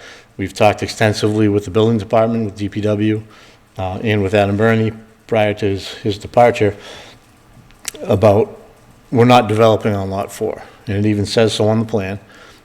If we do decide to develop Lot 4, it's going to be in conjunction with the town to figure out the drainage problem. They know the culvert there. There's an issue on that lot. So if Lot 4 ever does get built in the future, that will be, we'll have to come back for approval for it, and it will be done in conjunction with the Department of Public Works and the building inspector. So, you know, we're only here now for Lot 1, 2, and 3, and then the lot on Leominster Road. Can you have somebody speak online? Evan? Okay. Mr. Waters. Thank you. Evan Waters, 245 Sunny Hill Road again. 2 questions, one for the engineer, one for the planning department. I guess for the planning department, is there anything that allows you to deed restrict anything since for stormwater in this case? Is there, or I guess even for the consultant, are other communities allowing any sort of a I mean, maybe not necessarily deed restriction specifically, but something to that effect in order to get at least some control over stormwater requirements not being upheld? Not that I'm aware of, in terms of deed restriction. There's, communities require performance guarantees, and that is usually the method by which you exercise control. And they have to sign a maintenance agreement, which if they're not in compliance with that, then they're in non-compliance with the bylaw, and there's enforcement mechanisms under the bylaw. Who signs the maintenance agreement? The homeowner when it's purchased? The or developer. The developer signs the maintenance agreement. And then the Then it maintenance gets agreement is recorded with the deed. So the maintenance requirement is outlined on the deed for the property. In effect, there is a deed restriction, because it gets recorded and runs with the property, but it's not, I wouldn't call it a deed restriction, what I normally consider a deed restriction, but it is a public document that gets recorded with the registry, and anybody looking at the property would know about it and should be aware of it. Okay, thank you. The other question I had for the engineering was the stormwater, I guess, calculation done from a holistic standpoint to look at the full, I mean, it's a 32-acre parcel. Was it looked at from each individual 2-acre lot, lots 3, 4, or 2, 3, and 4? Or was it looked at sort of a whole unit together as these buildings together will cause this level of stormwater effect?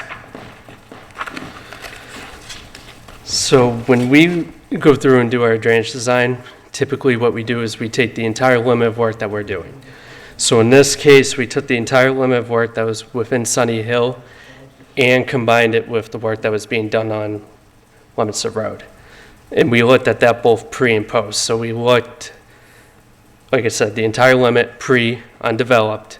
It was exterior woods, brush, anything else that we added. And then we said, okay, in the proposed development, now we have a house, a driveway, we have proposed rain gardens, dry wells for all 4 lots that are being developed. So we did look at it entirely, and also I just want to make sure it's understood that all the runoff goes down to the brook into the wetland. So we had one point of analysis for the entire development, which was the wetland system. So that's how we looked at it, and we did take into consideration in this model that where some of the sloped areas are that you see on the plan, we considered that more of a brush where the homeowner's not going to go mow that slope every day. That's going to go and get grown back in.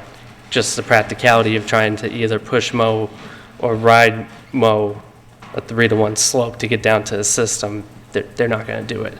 So that helps in the stormwater analysis because the water's not flowing as fast, there's not as much velocity, so you're getting less peak flows down to the point of analysis.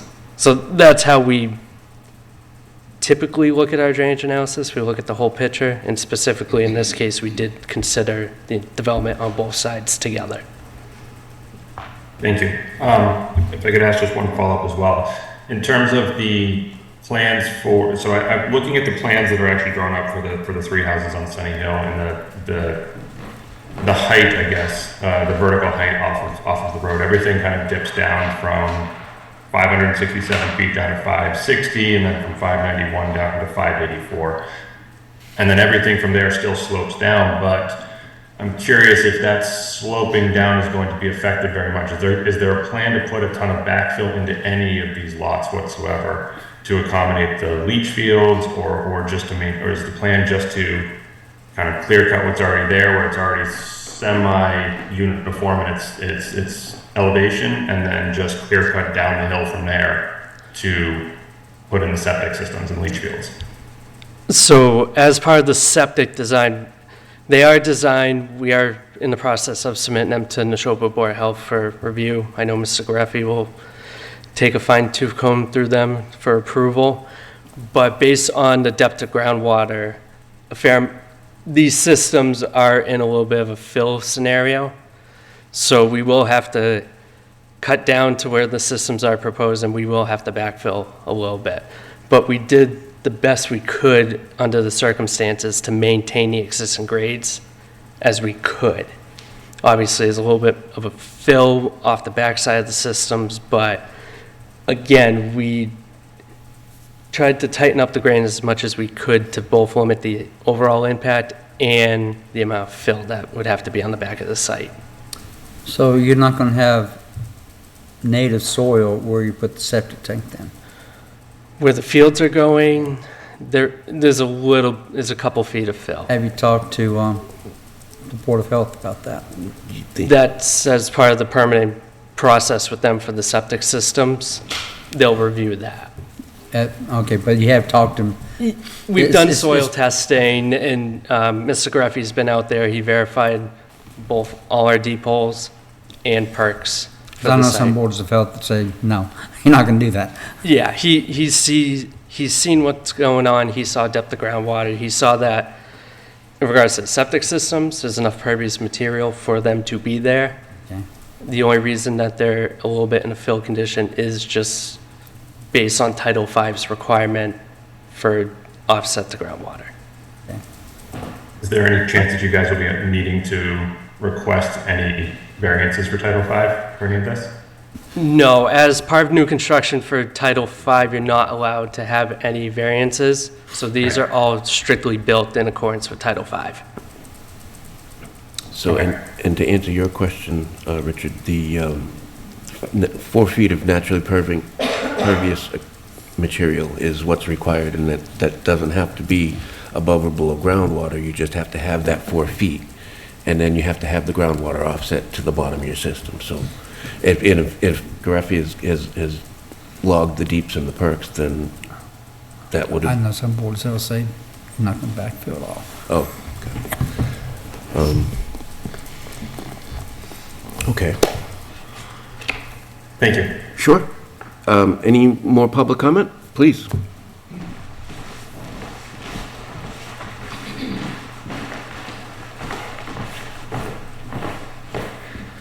Good evening. Ken Patton, 290 Leominster Road. My driveway is going to be parallel to this entrance off of Leominster Road, going to the house out back. So I just want to talk about the stormwater and what I get coming onto my property. As you head south from my property, going up Sunny Hill Road, over the last 9 years, there's been 4 houses built. And I always get a lot of stormwater coming off that field, but it was just a field with a lot of ability to suck up water. You know, it was tall grass. And as each house got built, so I get more and more stormwater coming down off of that hill, which is actually not what I'm here to talk about. I want to, just let everybody, the engineers know, you can't even believe how much water comes off of that hill. Before this project was ever planned, I would joke to people around town, because I've lived there since 1984, and I would joke that when the water comes off of that hill, you can canoe through my backyard, and that's pretty close to the truth. I mean, there's rapids going through my backyard, and it goes right down to the swamp, right where this driveway is going to be put. And I'm sure that driveway is going to have to be elevated a little bit. It's going to have culverts under it to handle all this water. My concern would be if those culverts got blocked up and the water backed up towards my property. Right now, there's nothing to stop the water. It just goes. But once this driveway is in, it could make a pretty good dam. And the level of my cellar floor is, I'm hoping it's above where this driveway is going to be. But I'm just concerned about creating a dam effect. Maybe over time these culverts get blocked up. I just want to make sure, or ask the board, or whoever's looking at the stormwater, particularly the engineers, to make sure that this is done, if it is done, in a way that would prevent any water from backing up into my property. And I guess one question I would have is, can you tell me the distance from the driveway to my property?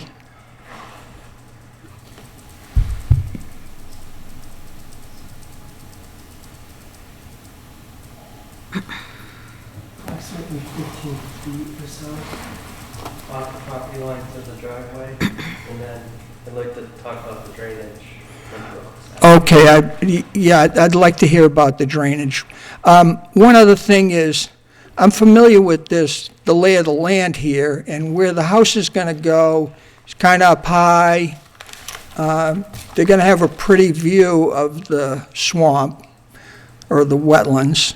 But when the lot is under construction, it would be pretty easy for silt to make its way right into the swamp. Like say there's a heavy rain, everything's opened up, it's up on a hill, it's a straight run right down into the swamp. So if the contractor's not being cautious, he could create a problem, get a lot of silt, and this wetlands, it's the Catacoonamug, but it also feeds the area where our town wells are, down at the Sportsman's Club. So that's all I have to say. I just want to make sure that if this project goes forward, that it'll be done properly. And thank you for giving me the opportunity to speak my piece. Certainly. Thank you for letting us hear it. Maybe have the engineer go through the sediment control plan, how what measures are taken to... Sure, but I will mention one thing, is that they have not gone before conservation yet, and they've got a notice of intent, which is not a request for determination of applicability. They've actually recognized that there is an issue and that they need a permit from the Conservation Commission. And I will add that they do say a 100-foot buffer zone is the end of the conservation's jurisdiction. However, if you are building on a slope and you're 500 feet away from it and you get silt and runoff from your site into the 100-foot buffer zone, then that becomes a conservation issue. So there is some overlap of jurisdiction as far as buffer zones and construction. And please. So regarding the general comment about stormwater control during the construction process, as part of this plan set, we did submit erosion control notes, which typically detail site entrance mats, diversion swales, to have excess silt fence and straw wattles on site.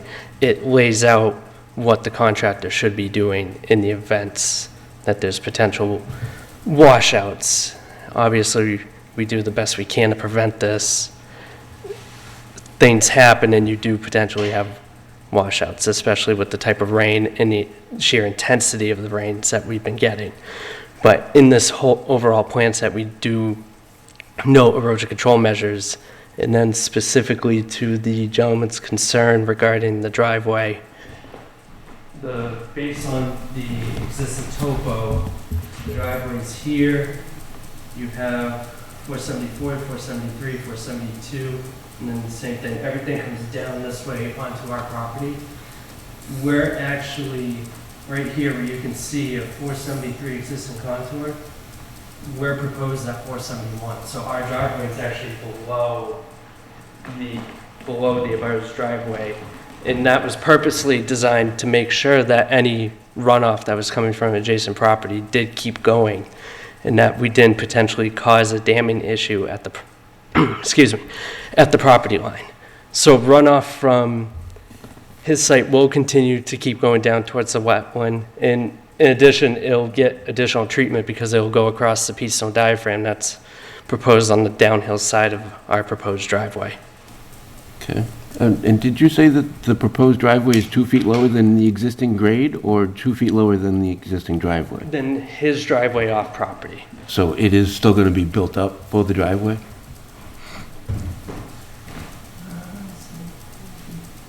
Almost always It will is. be built up just a little, but again, we did try to maintain existing grades as much as possible around that area, especially with how close we are to the wetland area. We wanted to limit our impact, keep everything away from those buffer zones as much as we could, so where we can maintain existing grade, we did. So the proposed driveway is 2 feet below their driveway. How far below their property line is it? It's about 15 feet plus or minus from... That's distance, elevation-wise. What's the elevation difference between the proposed driveway and the property line?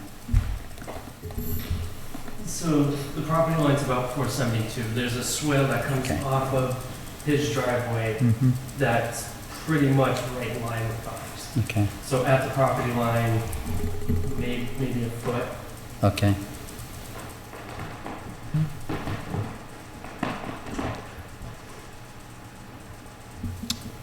Did I see more public comment, please? I'm so sorry. Christina Sonical again, 255 Leominster Road. I'd like to know how far below our driveway is he? Because we're right at the bottom, so we're catching it all. The pitch of the road, the pitch of his driveway, the runoff from the hill, the runoff from the other hill. We're getting it all. We're soaked over there. So what was your property? 255 Leominster Road. Cordia? Cordia. So this is the location of the house. Right next door in... This is the driveway here that's shown on the plan. So we're actually below you. So this is 479, 480 at your driveway. So whose house is this, ours? Yep. Okay. Yep. So this is you, the driveway. You're at 480, and again, we're down at 475, which is the grade. So I know you had concern about location, so we are further away. Very much so, yes. And we're actually lower. You're right across the street here? Yep. In the marsh. So In the marsh. the delineate at the wetlands is here. Wait a minute, where's Leominster Road? Leominster Road's here. Okay, so you're in the marsh, right across from my mom's. We are across the street from your mom's You're property. in the marsh. I mean, this is my problem. I mean, there's already a ton of runoff. You guys already know that. We've told you like all night, you know what I mean? So I'm just a little curious of how much further does this go and how much more damage to other people's property do we get to put a buck in their pocket? That's all I gotta say. Have a good night. Thank you. You too. I'll try not to monologue too long on this, but there's a, Again, Berkeley Gray, 325 Sunny Hill Road. Just want to clarify a couple of comments the gentleman made over here. Stormwater prevention. It doesn't matter what the storm event is. You have to prepare for it. I don't care if it's a hurricane, doesn't matter. I've built huge projects in the middle of hurricanes and had to spend millions of dollars to protect the environment, okay? They have to get, because they are in a wetland, they're gonna have to get a dredge permit, and they're gonna have to have an extensive design for that driveway, which they may be able to get. But in a storm event, they can't allow silt to leave that construction site. And I don't know who in this town is going to hold them to that requirement, because I haven't seen it anywhere yet in this town, even on my own project. I control my own because that's the type of business I'm in. So, stormwater, any event, and I don't know if everybody's aware that they've got to dredge that wetland, so they've got to dig through the wetland. I don't know if they're going to be able to get a permit. Maybe the DEP will override the town and say, yeah, go ahead and do it. But just wanted to make that clarification. Okay, thank you. Yeah, accountability is tough to come by in this town. The people that will be involved in enforcement will be a conservation administrator agent who we have two interims filling that position right now. We don't have a permanent conservation agent. And the building inspector, I believe, is the other person who is required to monitor. Is that correct? I believe so, yeah. And as far as marsh or dredging or wetlands are concerned, again, I encourage you to go November 1st to Conservation. That's not our bailiwick. That's just not what we do here. We typically will ask for input if they've got some, but we're relatively separate, which is good in a lot of ways, in my mind. It allows people to be specialized, so to speak. But Mr. Wilsmer, I believe you had something you wanted to say? Yeah, I'll try and keep this short. We've been doing this for a while. Just a very brief history lesson on this space over this year.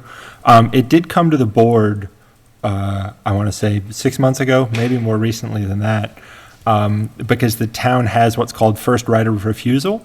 When the property went up for sale, we as the town had an opportunity to purchase it first. It came with issues of like, how do we get funding? How do we get funding in time? What are we going to do with it? And ultimately, the town passed on purchase of the property, which is why it's come to where it is. Ultimately, it was an issue of money. As a quick follow-up to that, in addition to going to the Conservation Commission meeting, which is a great idea, we as the town, this is a slightly more long-term, but hopefully more permanent solution to these kinds of issues. We as the town are currently creating a master plan for the town, which is like a direction of what is it that we want to do with our town? Where do we want to put our money? Where do we want to put our attention? November 2nd at Smokestack Coffee Roasters will be a public meeting. I encourage you all to go to that as well. It's a fantastic place for your voices in terms of future application to the town.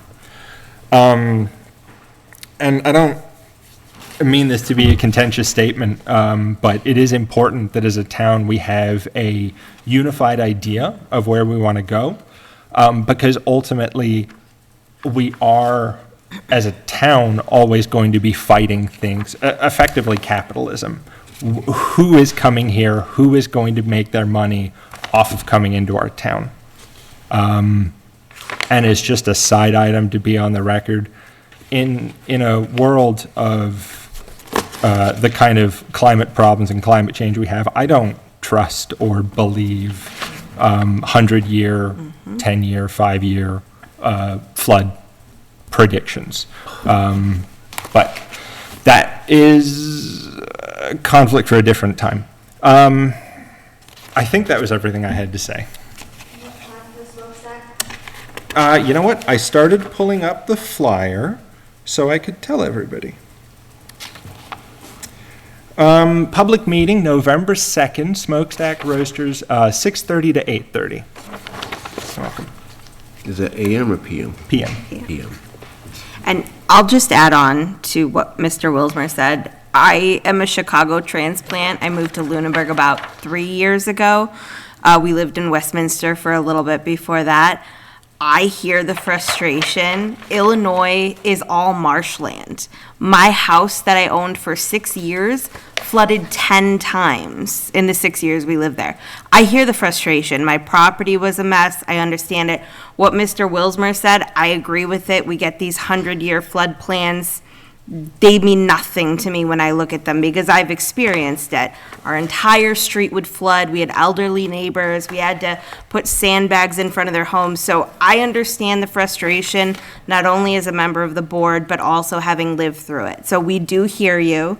As we mentioned, conservation meeting is on the 1st. Have your voices be heard there as well. So every board that can assist you with your issues is hearing your voice. That's all for me. Yeah, I mean, ideally, this board is here to make sure that applications and development in town is beneficial, as beneficial as possible to the town. And we have certain abilities to deny certain actions, and we also have certain abilities to waive certain requirements when something may be in the better interest of the town. And all three of us are homeowners in this town, and we are residents of this town, and we don't live on Sunny Hill or Leominster Road, but we have very similar problems where we live. The town itself, we're having growing pains. We've more than doubled in population in my lifetime. And again, I went from 6 neighbors to 60 neighbors on top of a hill. And we get 2 feet of water in our basement now because of a development across the street. So, everybody's got their fight, and I appreciate not getting contentious. I understand that this is very trying when it's your home and it's your property. And please don't think that we are not aware of that. And we do have our requirements. And as landowners, the applicants have just as much right to use their land as the neighbors do to use theirs. Mr. Waters wants to speak. Mr. Waters. Again, Evan Waters, 245 Sunny Hill Road. Just a follow-up to that, Mr. Vice Chair. What is the board's position in this instance with how this benefits the town? Breaking up a plot of land that's historically just been either farmland or now a wildlife corridor and a stormwater catch basin. I just don't understand how, putting a single-family home there is one thing, putting 4 to 5 single-family homes is a very different thing. I'm curious as to how that somehow benefits the town other than tax dollars. Very good question. I'm glad you asked. It's somewhat indiscernible fine line. The A&R process that we went through the subdivision for the 5 lots, out of our hands. Single-family home development, pretty much allowed by the state. We can't do an earth removal permit. If they take out millions of cubic yards of soil, which they physically couldn't, we can't require an earth removal permit because it's a single-family home construction. So there are certain limitations that the state puts on development for single-family homes. And please correct me if I'm wrong, if I've misspoken. That in itself is not a benefit to the town. And to go a little bit further on Mr. Wilsmer's description of the previous issues with this, is that this entire property was not in chapter. The most recent removal we had was like 12 point something acres, and it had been piecemeal removal prior to that. So what we did recently for a first right of refusal was the second first right of refusal exercise that we've done on this property in the last couple of years. The first one was to facilitate for construction of, I believe it was 3 lots. And when all was said and done, I think it was because of the reduced frontage requirement that they had not removed enough to fully develop what they, at that time, wanted. The property has since sold at least once, and the new owners went through the process of removing the entirety of the property from chapter, and that was what we most recently had. And at that time, the most recent 12-point-something acres first right of refusal was only accessible through the Leominster Road. And my understanding at that time, and police, I think you both were here for that, was that it was not accessible. Correct. So I'm not quite sure how it's gone from inaccessible in the first right of refusal review to accessible now for a single-family home. But again, so that is not something that this board would actually vote on, because this is simply just a vote on whether or not it meets the stormwater report is acceptable or not, correct? It's not, it sounds like there's not much that can be done, at least for this, going down this avenue for single-family home development. That's my understanding. Okay, so unless they're impinging on endangered species or wetlands or some other issue, then it's sort of out of the town's hands at this point. My understanding, is that your understanding as well? Yes. Yes. Okay, thank you. Thank you. I would just add one thing. When you look at development in Massachusetts, the area where a board has any real discretion is special permits. When you get to definitive subdivision plans, when you get to stormwater permits, when you get to site plan reviews, pretty much they're by right, and it's almost impossible to deny them. Odds are, if you deny a definitive plan, unless it's a really bad definitive plan, or A&R, you're going to go to court and it's going to get reversed. Or you'll get sued. That's happened to us as well. Well, they're going to take court to sue you, and it's going to get reversed, and they're probably going to at least seek their legal fees. And at the end of the day, we still have to rubber stamp it.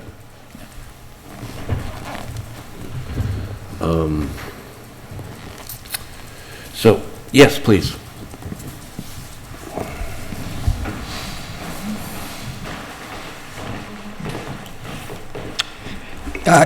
Ken Patton, 290 Leominster Road.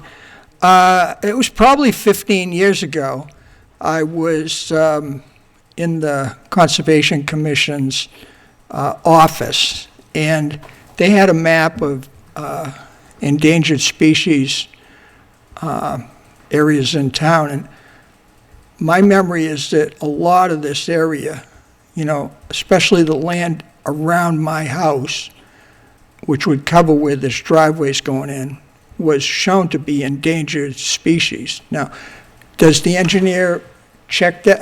Who checks that to see if this is an endangered species location? I believe that should be conservation, but they do update their maps. There have been some areas in town that have gotten reduced, and there have been some areas in town that have increased in size. Would you guys have checked that? We would have, and we would have used, our environmental consultant as part of the notice of intent filing, would have picked up on that as well.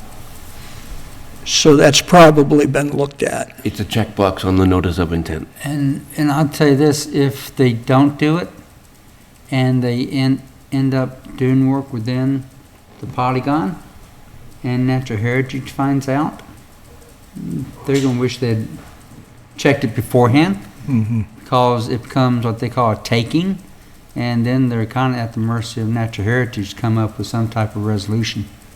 So it's incumbent upon the applicant's engineer to check it and verify that it's not in a Natural Heritage polygon beforehand. When the vice chair mentioned changes in it, I was plan director in South Hadley. We had a condominium development project that the developer went through the Natural Heritage process because the polygon showed at least 2 acres on it, and Natural Heritage required them to put a restriction on that so that 2 acres couldn't be touched. And guess what happened a year later when they redid the maps? That area was no longer in the wildlife polygon, but the deed restriction on the property was there and exists anyway. So maps change. Town of South Hadley was looking at buying a piece of property that was not in Habitat Polygon. They bought it, and guess what happened? It was in the Polygon after we bought it. It varies. Okay, thank you very much. That was 15 years ago, so. Thank you. Is there any further public comment?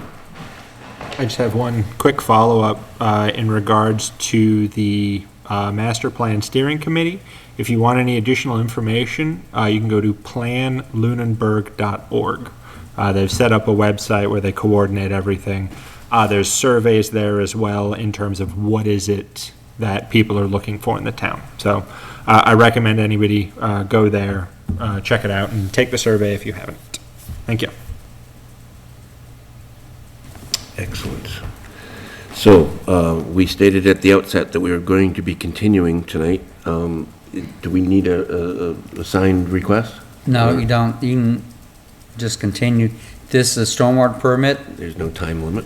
There's no time limit on it under our bylaw. Just, you have to be reasonable about that. And all you need is a motion and a second and vote to continue to date and time certain. Okay, well, I will ask the applicant's engineer if November 13th works for you. Would that be good? Okay. Short of anything else? Motion to continue the stormwater permitting for 255 Sunny Hill Road on November 13th. 225. At 6:05 PM, right? Oh, yeah. At Second. 6:05. Yeah. Second. Okay, any further discussion? All those in favor, please say aye. Aye. Aye. Aye. Excellent. We will see you folks, I think, back here on the 13th. And please do not forget to go to Conservation on the 1st, and if it interests you, to the Master Plan Steering Committee on the 2nd at Smokestack. Thank you. Thank you. So we have one more public hearing continued for 274 Prospect Street.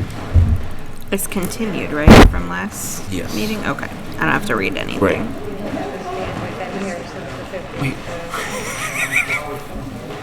We would ask them to Well, leave. we can pause for a moment to just let them settle down. Yeah, thank you for coming. Thanks for coming. Yeah, absolutely. They passed on that land the first time, they could have bought that for pocket change. They wouldn't have had the whole piece though, but Well, I looked at it, don't buy it, put one house on it, just give the rest of it to the town. That was quite a lot. Yeah. very good. I look forward to seeing you in 2 weeks. Thank you. 3 weeks. Thank you. 3 weeks? Yeah. 3 weeks. I stand corrected. I get corrected all the time. I had that same thought this afternoon. I thought, oh no, it's 3 weeks for now, not 2 weeks. So you made a comment, site plan approval, we changed, site plan review, we changed from site plan review to site plan approval, so we've actually got a little bit more teeth. But even then, Just it's a still quick notice to everybody. as to what you can. Everybody, just a quick notice, real Special quick. permit, you're very- We do have to continue with our next applicant. Thank you very much. Skedaddle. Whenever you're comfortable. Well, that was fun. Good evening, my name is Anthony Cleaves, I'm with Haley Ward, here on behalf of A&M Construction for the follow-up continuation for the stormwater permit at 274 Prospect Street. If you recall, as you left off last time, I think everyone was in pretty good shape with the project. We're just waiting for the review by Graves Engineering. We got that review. There were a few minor comments that were noted. We've addressed those comments, responded, and Graves was able to re-review the responses and the minor updates to the plans, and they issued another letter and an email basically saying everything was all set. I don't know if you have all that in your packet, but So the 1016 is their second letter? let's see, 1019. 1019, yeah. Email on 1019 and a letter. I've got a GEI review from 10/16. Yep, the email from Mr. Walsh to Adam and Annie basically says, "Good afternoon, everyone. Attaches our follow-up review letter for the 274 Prospect Street project. To summarize the letter, our previous review comments that warranted document revisions have been addressed. Respectfully, Jeff Walsh." Okay, that letter's dated the 19th. Okay, no, it was just the name of the file. It's the 16th. I know a little turnover here in the Appreciate it. the past week, so. I'm happy to go through each of the comments if you'd like. But again, it's, we addressed them, they were minor. So the only question that I had at the end of the last meeting was just to confirm that your statement saying that we require an inch of runoff to be treated, and that meets the phosphorus. Yep. And it appears that's yeah, so that's. And then, and to follow up on another comment you had, Mr. Allison, about the critical area and the beach, we updated the stormwater report to reflect that and make that notation that yes, we discharged to that area. So it is noted in the updated documents as well. Good, appreciate that. Yep.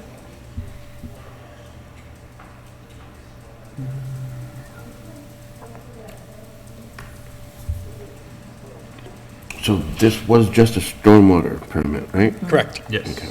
You'd already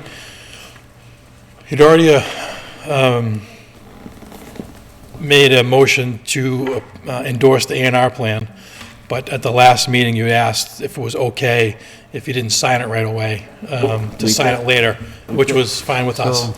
So they voted, did they vote on the motion? Okay. Well, That's not ours. I'm pretty sure we have it. All right, so,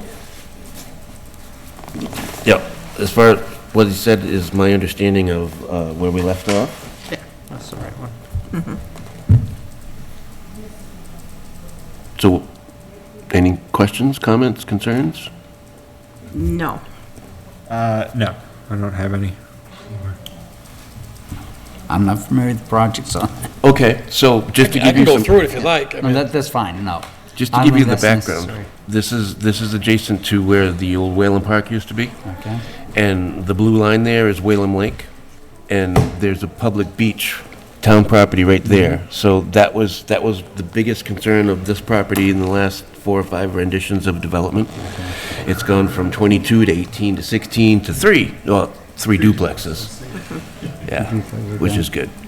So before, there was special permits that I heard you kind of Yep. explain it to folks.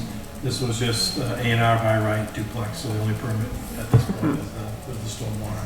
Okay. Previously, as you mentioned, we had 24 units, so a special permit through the Lake Whalen Overlay District. Yeah, well, 8 units. Well, now the MBTA community is drives up to 15. Yeah, you can get some of that too, brother. Yeah, so getting back to a statement we made earlier, for the benefit of the town, my understanding of that is that we've benefited the town by the decreased development density. And I'll just note that when you get into the by right development, the question of whether it benefits the town isn't a consideration of the board. Right. And it's by right, it means they have the right to do it, and if you don't think they should have that right, then what you need to do is go back and amend your bylaws so that it's not a by right. But as long as by right, it's, essentially town meeting has voted that they feel it's beneficial to the town by having bylaws in effect. All right. So we believe this is an improvement on this specific site. We've gotten the green light from our review engineer. So the engineer has indicated that it meets all the requirements of the stormwater bylaw, then I would think and there's nobody having questions, comments, it'd be appropriate to have a motion to close the hearing, and then the board can decide whether or not to approve. Is there anybody in the waiting room? No. Is there anybody Nobody online? hands up. So this is our This isn't a public hearing, so. It is a public hearing. Is there any public that would like to speak? No, Nobody online? nobody's got the hand raised. If you're online and you'd like to public comment, please use the raise hand feature, or simply turn your video on and go, hey, I want to speak, if you can't figure out where the hand is. I have that difficulty sometimes. Okay, no public comment. Okay, just covering all our bases here. So, as has been said, we can close the public hearing if we're comfortable with not gaining any more deliberation or input. I'm good. I'll motion to close the public hearing on 274 Prospect Street. I'll second. Moved and seconded. Any discussion? All in favor, please say aye. Aye. Aye. Excellent. Thank you, sir. Thank you. Are you going to be discussing? So we're going to have to come up with the special conditions, right? Yes. We've got. Or not special conditions, just any conditions attached to the decision. And Which we Sure. probably should have done before we closed the hearing. But. Done because is done. once the hearing's closed, you can't speak. Done is done. Right, so, but it's, I thought that Adam was going to try and put something together. I don't know if he got a chance to do that as draft conditions for you. I haven't seen anything. We have wasn't some sure. generally standard conditions, and typically what will change is the construction hours and, what else? My experience with stormwater permits, typically the conditions are Pretty standard. plans as submitted, incorporating comments, whatever they may be from the peer review Okay. consultant, and unless there's something really, usually if there's something egregious during the hearing, that's usually addressed through not renovations, but through revisions of the plan, and that's gone back through the process. So, yeah, it'd be your standard permit that you would issue. Any idea how long it would turn around? Do you have to deliberate that at the next meeting? Well, we'll deliberate, and he'll have to print it up, and we'll have to sign it at the next meeting. Yeah, I won't be at the next meeting, but what I'll do is draft a decision. I'll get Ann to email me the application materials and the peer review letters and your responses, and I'll draft a decision notice, and then the board will deliberate at the next meeting on that notice, and then act on, then either sign it or say, no, we want changes, and come back at the next meeting.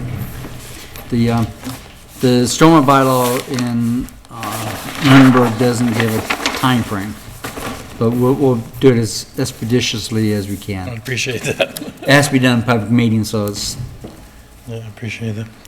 I know it looks like you're looking for my next question. Yeah, I don't see it. We've got 1083 Northfield. We've got 1080, well, these are both labeled 1080, no, that's 1083 Northfield. And I'm surprised Tanner didn't want his signed Mylar.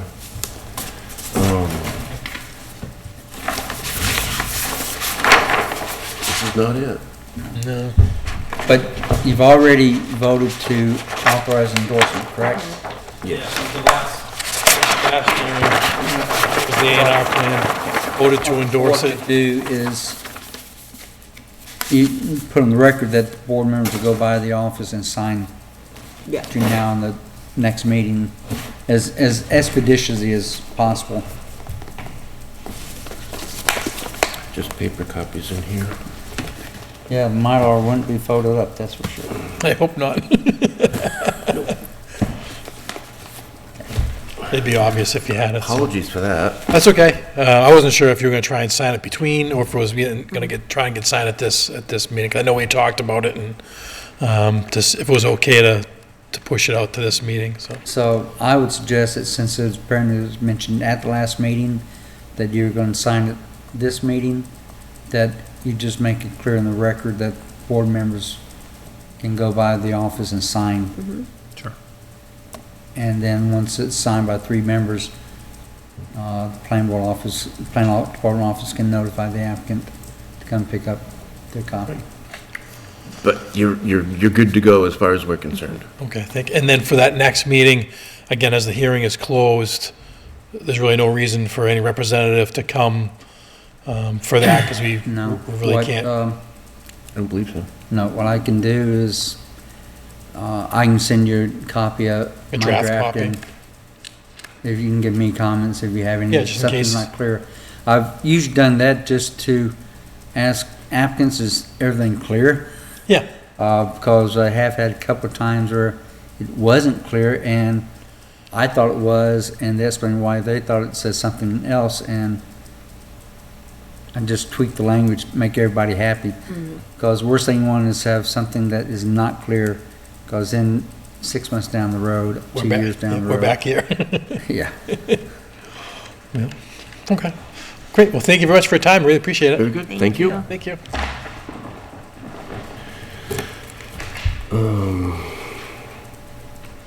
All right, so Go back to the decision on Mopus, and yep. Do we want to talk about the decision for 274 Prospect? Are you ready to take notes, or should we? yeah, I'm taking notes. I think, right? Yep. So basically, it's just construction hours, isn't it? Yeah. And it is a residential neighborhood. It is. So what do we usually do for residential, isn't it? So our standard, what, 8 to 4? 8 to 4, Monday through Friday, 8 to 4, Saturdays, 8 to 3, was it? 8 to 3? Oh, I thought it was Or was it 9 to 3? yeah. Maybe. I know it was a later start. I'll look through Adam's, I think I have access to his data or annual, and see what the hours have been on a prior stormwater permit in residential Okay. setting. So the last, well, let me look at the last one. We did one on Reservoir Road. We did one,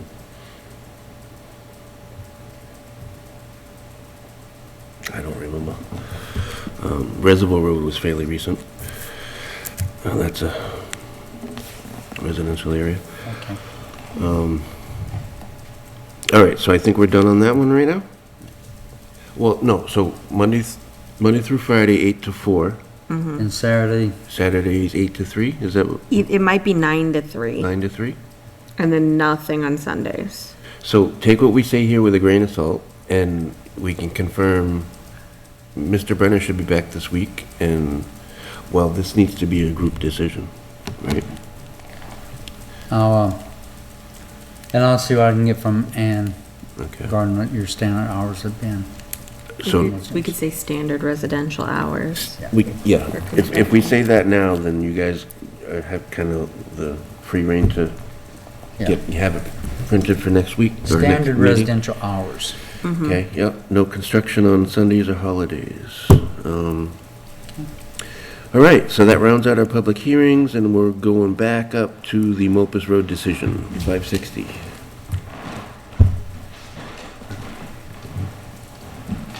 Thank you. Good night.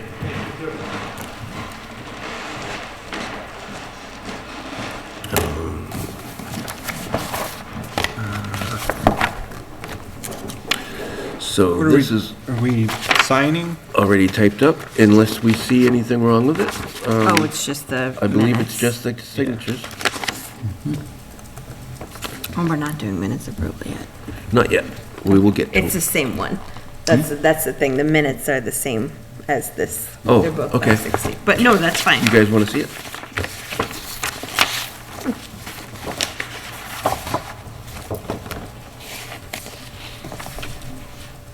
Oh, yeah. Actually, we could go with the... Oh, Yeah, here this we is all go. here. Monday to Friday, 8 to 4, Saturday, 8 to 12. No construction on Sundays or federal holidays. There you go. That It should say that on that, too. Oh, okay. I would think. I mean, it's solar, but...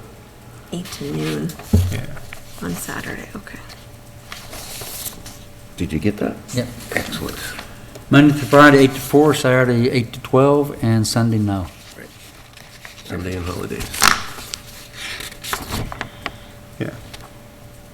There we go, yeah, and it's in standard provision 4. Want to go ahead and sign it? Oh, yeah. That was what we were doing, wasn't it?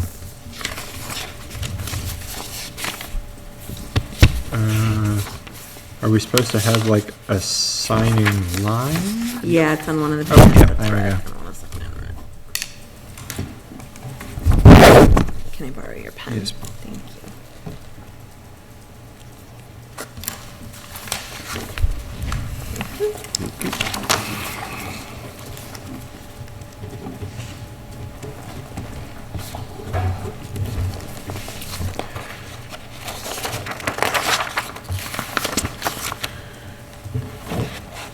There we go.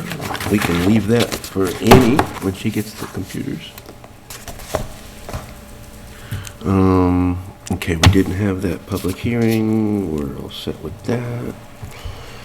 No board discussions, minutes approval.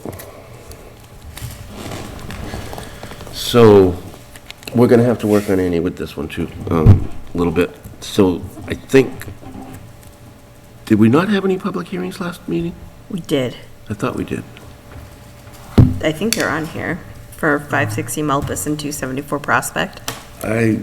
Okay, well, the agenda only says minutes approval 10:23. 10:23. Okay, so Two. Yeah. that's okay, we can work with her on that. So I did happen to look at them just to refresh for tonight, and the only thing that I noticed, and I don't remember which one it was one of the public hearings, there was mention of a P-stone diaphragm, and the P was just the capital letter P, and it should be PEA. Okay.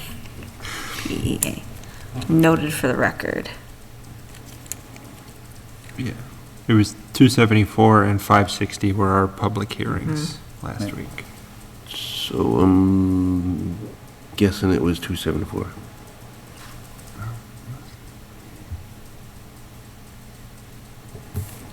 So P should be P. PEA stone.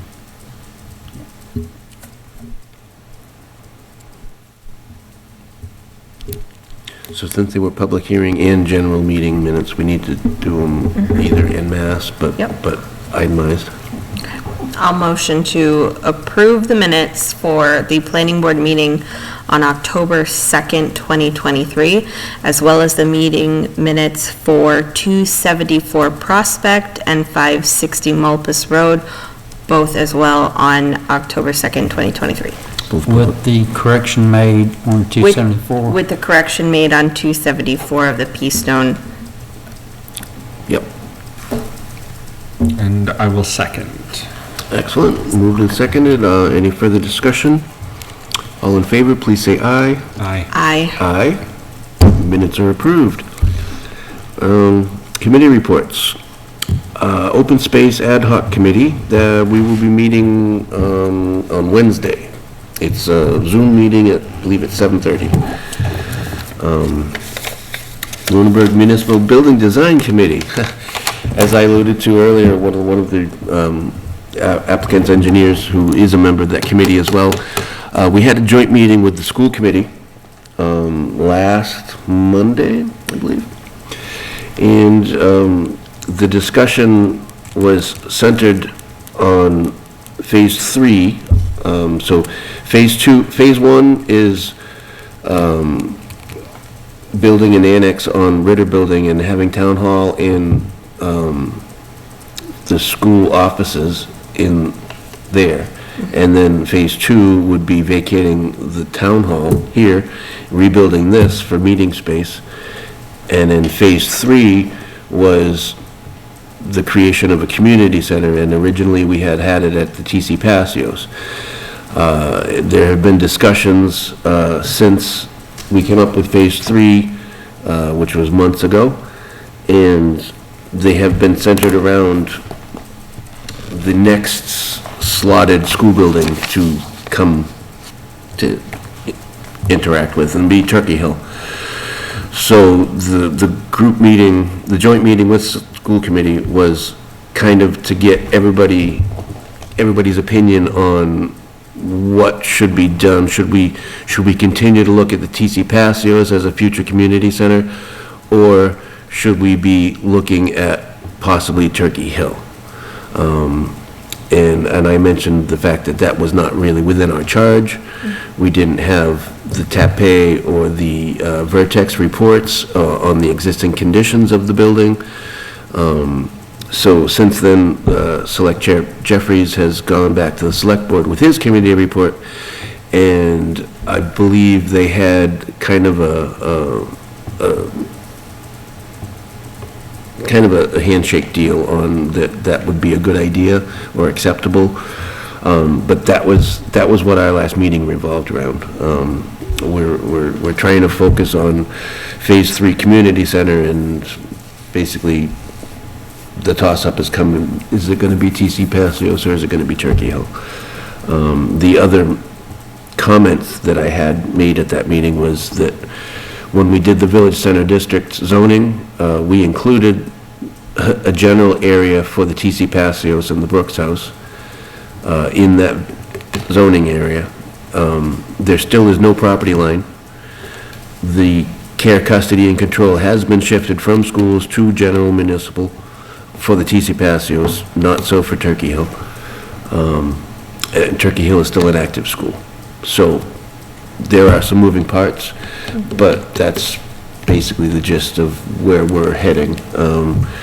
We're hoping to have, we have a placeholder for a discussion on our progress at the special town meeting. And I assume our next meeting will be October 30th, when we already have another meeting for public hearings. So that I'll have to work out as well. So that was Building Committee, Agricultural Commission. We were supposed to have met last Thursday, and there was quorum was not able to be held, so we didn't have the meeting. The Farmers Market, we have one more market left. This next Sunday will be our last. And we're probably not going to have a lot of produce. AOT is not coming because they have nothing left to pick. I'm not entirely sure who is going to be there. There were 3 vendors this past Sunday or yesterday, and all 3 of those are planning on coming the next Sunday. So hopefully we'll have more than 3. But the attendance has been waning as the year cools off. Capital planning, I believe, is Mr. Brenner, as well as economic development. Yep. So stormwater. Again, there has not been a meeting. Yeah, there was supposed to be one that was on the schedule for last Thursday, but it disappeared from the calendar, and as it wasn't advertised, it didn't happen. Okay. Okay. Technically couldn't happen if it wasn't. Oh, sure. Yeah. Well, that's never stopped some people from meeting. Well, I don't go I there. tried last time, but I was the only one there. We've had some sticklers about open meeting law in town. I've had committees that insist on meeting where they're posted online, and I refuse to attend. It wasn't posted. I don't want to be part of that mess. In fact, we recently had, to do with that Prospect Street, the first right of refusal, the Open Space Committee was supposed to have met. They had a posted agenda, but they didn't have quorum, so they did actually write minutes for an unofficial meeting. And then because we were a planning board and we were being asked for comment on it, it came up, and I think I chaired that meeting too, and I kind of pushed it aside and said there was no meeting, but this was talked about. Let's see, if someone wants to file a complaint about open meetings law violation, and you give them minutes of a meeting that was not posted, haven't you kind of given them? Pretty much. Everything, Yeah. yep. The loaded gun. Yeah. Yeah. Go and shoot at me, that's... So, anyways, we're Lunenburg. We love ourselves. It's not just Lunenburg, it's other places. I understand, yeah. So, no meeting for stormwater. Montezuma Regional Planning Commission. So we met on October 5th. I have to look at my notes because it was so long ago. We mostly spoke, we had somebody there who was from the Rural Policy Advisory Committee. I guess that's something new that the state of Massachusetts is doing. They're creating a rural advisory group who is going to help towns get ARPA funds. So they talked about equitable distribution of ARPA funds. That was one of the things they mentioned. They're going to have a Rural Policy Advisory Commission. They're going to create an Office of Rural Policy. So we mostly spoke about that. Anything, if you have questions on it, you can go to mass.gov and look up rural policy, and it'll bring you to the section of their website that's going to talk about it. I also learned that a rural community is a community with less than 500 people per square mile. I don't know if that's a state requirement or federal requirement, but that's what they said. So I thought that was pretty interesting for anybody out there listening. Yeah, that's it for MRPC. MJTC, Montezuma Joint Transportation Committee? One of those. They met, I was unable to attend, I was under the weather. Our next meeting should be next week on Wednesday. Super. And I will mention that I was rather displeased to see that we've moved from rural to whatever the next classification is. We're still rural. Well, depending on what... We're close. Depending on what publication you look at, we're not necessarily always labeled rural. Do you know what the next step above rural is? I always thought suburban, but apparently it's There's not. something in between, yeah.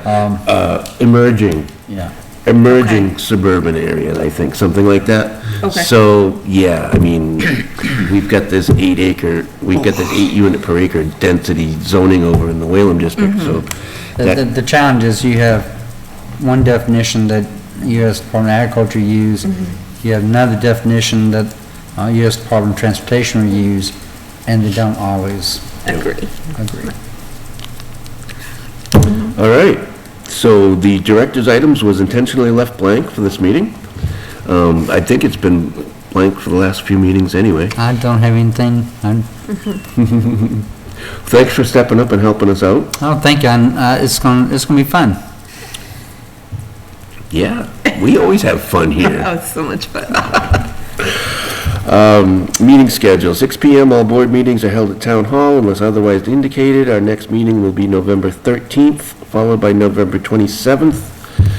And we have a whole slew of ongoing items that I don't think we need to touch upon unless anybody feels differently. Anything about the master plan? Still chugging along. The next major thing they've got, they're going to be at Shrieks and Creeks and Homecoming, and then that's the 27th and the 28th, and then the 2nd will be the big public meeting at Smokestack. Nice. Hey, and you know what I just realized is we don't have you in committee reports yet. Oh, okay. Right? So that's a note for Annie is please add. Oh, yeah. Oh, under committee reports. Please add that. Aquifer Protection District, zoning for MBTA communities, Lunenburg Municipal Buildings, environmental support, Pondview Commons. Are you at least aware of the 40B application that's at at the housing court? No. Yeah. Okay. I'll research that. It's not fun.